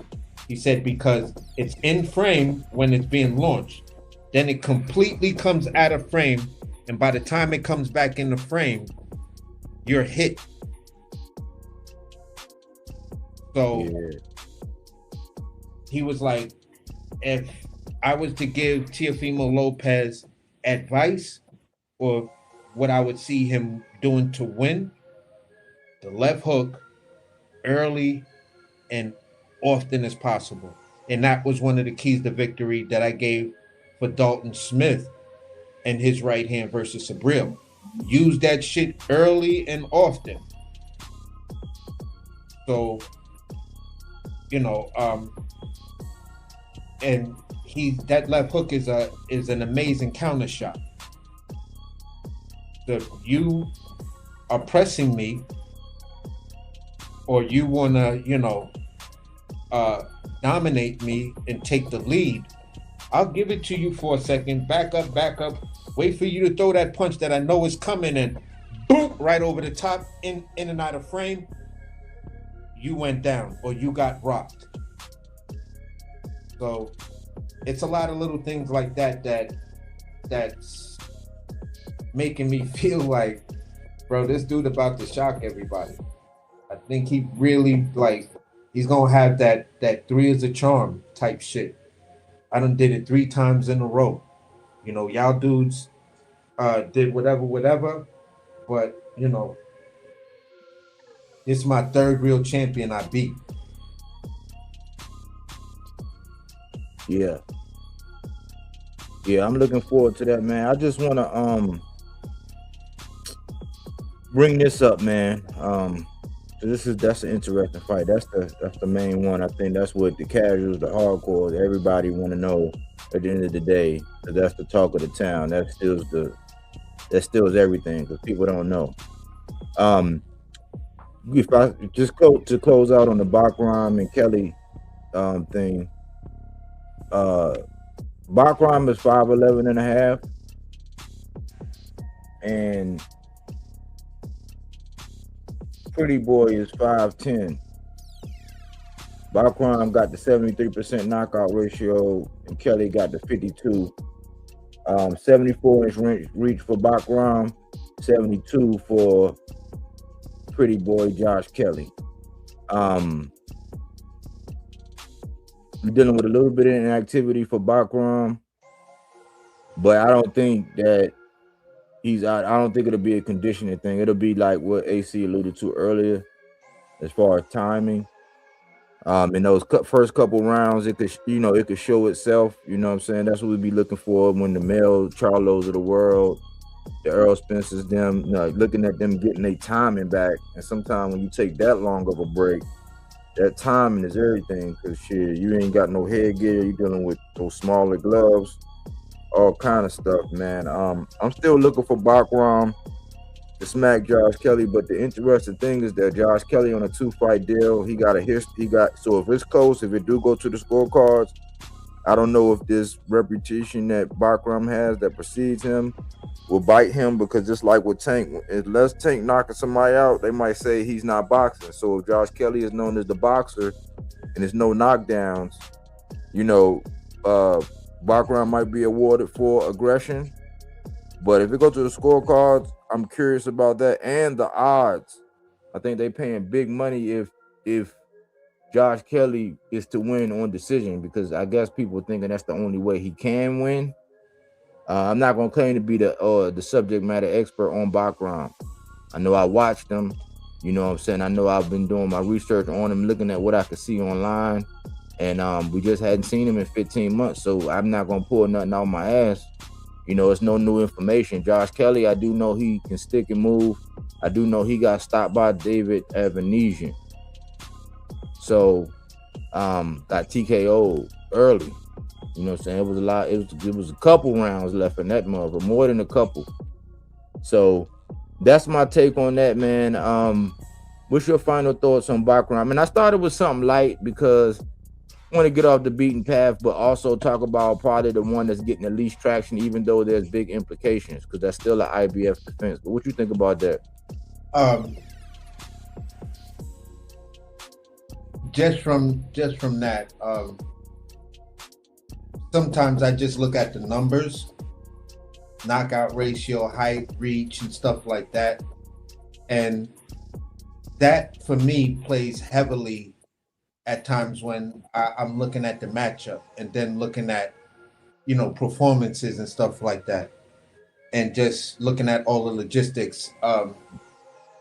Again, my biggest fear for Bakhram is his timing. You feel what I'm saying? And depending on how long he gets that, how fast it takes him to adjust and get that timing, because if it doesn't happen after the 4th round, you can almost expect Josh Kelly may go into keep away mode. I got the first rounds up. I'm going to play keep away. I'm going to steal these rounds at the end because this dude just don't have my timing.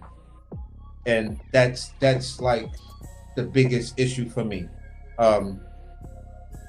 Maybe Bakhram has been doing a lot of sparring and just staying active and just, just putting in work, putting in ring work, and stuff like that. That's what I'm really hoping for. But I'm going into this fight pretty much just off of almost entirely recency bias. Mm-hmm. You feel what I'm saying? And that recency bias is either gonna have me jumping for joy or eating crow and congratulating Josh Kelly. So that's where it is. I honestly saw some clips of Bakhram, but I haven't seen a lot. And all I know is the Tim Tszyu fight. That's why I was trying to make the argument with the good brother CJ that have you actually bought into the fact that he's the boogeyman? Because if you have, I'm only asking you, outside of what these other fighters have done, what has he actually done to tell us that he's a boogeyman? Is it the IBF? Is a much harder hitter than Bakhram? And I write stuff like that in comments when I talk about it, even when I see people talking about boots. I'm like, I'm just asking the question. Who hits harder, the IBF 10-pound rehydration or Bakhram? Damn. That's bars. Damn.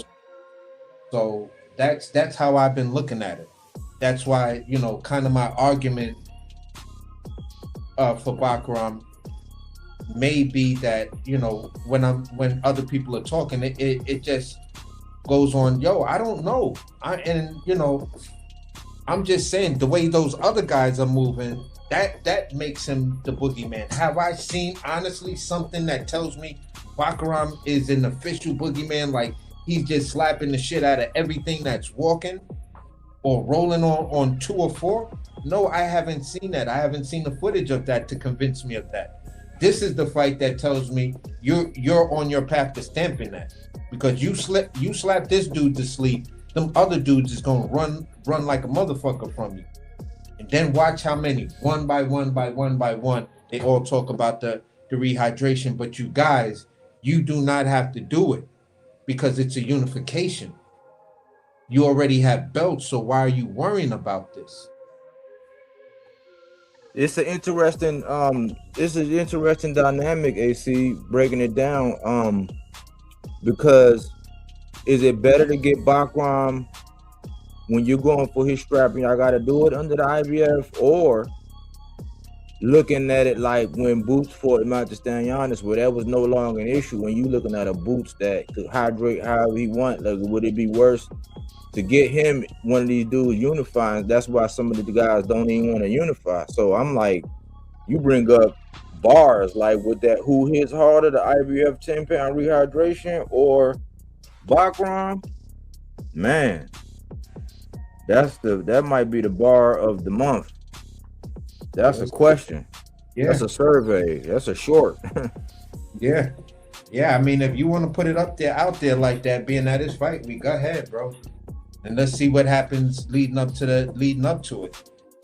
But what do you think? Do you think it's better to get him while you go after him like what Josh Kelly doing? So he gotta commit to the 10-pound, just like Duarte when he go for Hitchens.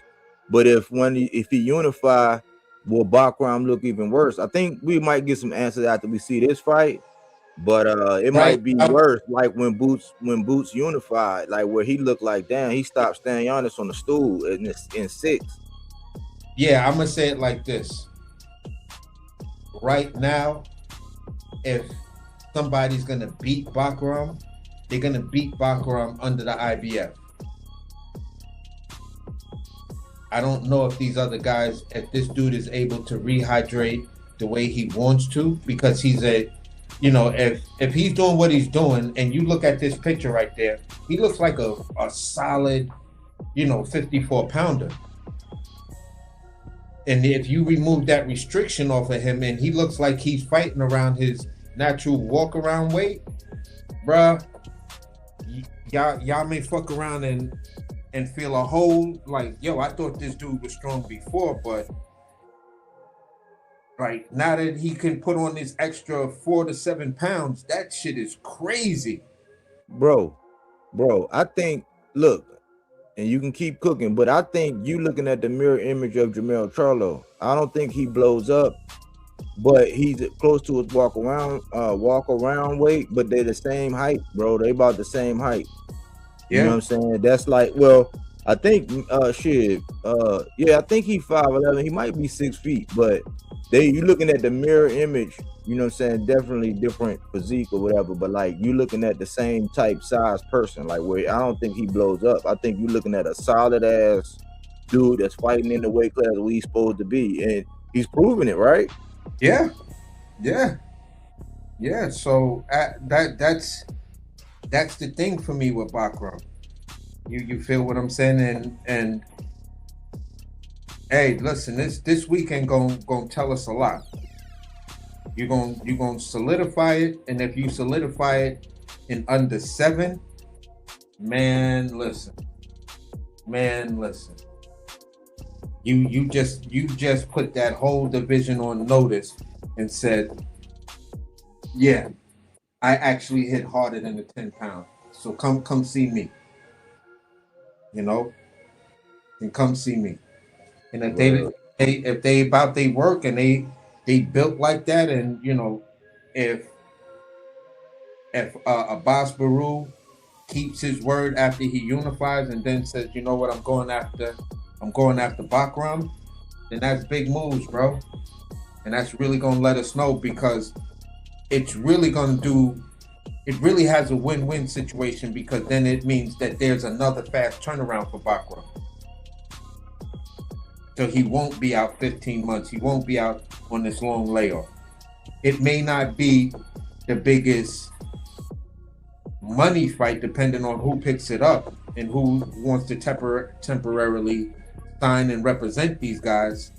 But overall, it will be one of the most important fights at 54.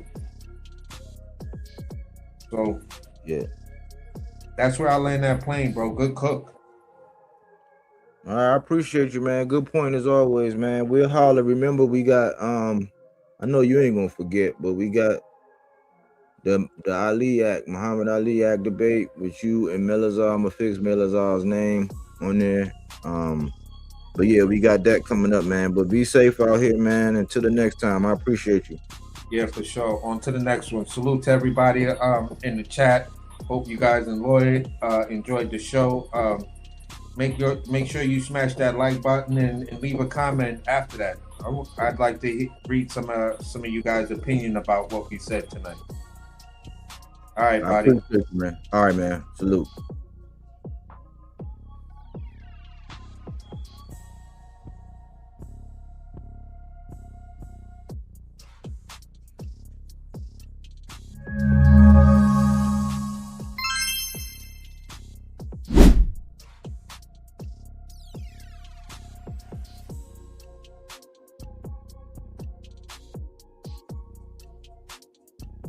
Well, yeah, I wanted to come out and do something on this, and put something out on this Bakhram, because just like when I did the Mortaya and Cruz, it didn't get a lot of views, but it was perfect. And I know we got a lot going on this week.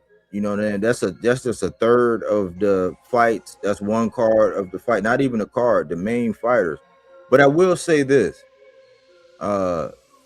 AC brought up something that kind of made me think about this, and that is I kind of found myself with Tim Tszyu. I like Tim Tszyu because of the way he speaks and talks, and he got that I want all the smoke type thing going on, right? But I'll ask myself, I said, I was called because the name is the Soul Taker. I was saying, well, what did Tim Tszyu do? And I said, was it Gaucher? Because I remember Gaucher had dropped him. He wound up edging out Gaucher. He wound up coming back and edging out Gaucher, and Gaucher is an Olympian. Great barometer for anybody in the division. He shared the ring with a little bit of everybody. He arguably beat one of them guys. I think Elijah Garcia. I think he beat him, and he got pickpocketed on it was a robbery on the scorecards, in my opinion. But I was asking, who was Tim Tszyu? Is it because of what did he do? Because we seen what happened with Fundora. Was there any like PTSD from the elbow that he suffered from Fundora in that war that he really won in the beginning, but let Fundora fight his way back in? His camp should have stopped it because it could have went to the scorecards, and if it's the fourth round, you got him to the fourth round, it might be different. But Tim Tszyu is a real soldier, a real trooper. We seen what he did to Tony Harrison. I questioned because Tony Harrison had lost his dad. We've seen when boxing sons lose their boxing dads and how they are, and especially when their main coach, main trainer, their main everything, and they pops. We seen how they performed. Tony Harrison went over there. Tim Tszyu smacked him. You know what I'm saying? And Tony Harrison was nice with them hands. Gave Jermell Charlo a lot of problems. I was questioning. So we see what everybody's seen what Bakhram was able to do to Tim Tszyu, the warrior, the Australian Aussie warrior, right? So he grew this Boogeyman moniker. Everybody was like, oh, snap. AC asking, do the 10-pound rehydration hit harder than Bakhram? You know what I'm saying? That's to be seen. The odds say he's gonna smack Josh Kelly and put him down. You know what I'm saying? I'm saying about the 8th round, maybe. But you can win if you looking at Josh Kelly for a decision, because that's pretty much all people are predicting that he could win by. But he's saying that his style, Josh Kelly is saying that Bakhram's style caters to his skill set, the volume, the movement, and stuff like that. But we'll see, man. This is just big implications because it's the 154 division. To me, that's the second most competitive division compared to 140. If you ask me, where on any given night, depending on the matchup, anything can happen. We've seen it. So it's big implications. And that means the people that unify, if they ever look over at Bakhram, because Bakhram gave Xander respect. You know what I'm saying? Xander gave Bakhram respect. Those guys, whenever they face it, Bakhram wouldn't be under a 10-pound rehydration. We got to keep in mind that Eddie has Josh Kelly on a 2-fight deal, not Bakhram. So if Josh Kelly win, then we get Josh Kelly boots. If Bakhram win, you know what I'm saying, he restamped his Boogeyman card and shit. It's been 15 months. Ain't no telling when we'll see him again. But hopefully the boxing gods come through for us, man. So that's my take, my closing thoughts on it, man. Salute to everybody who came through and showed their support. Melazar, D Calico, Aaron Jones, Frontline, Cookie Monster, AC, Frontline, I think I said. Let me see. I don't really want to miss nobody. We had Technique came through. I remember. Let's see.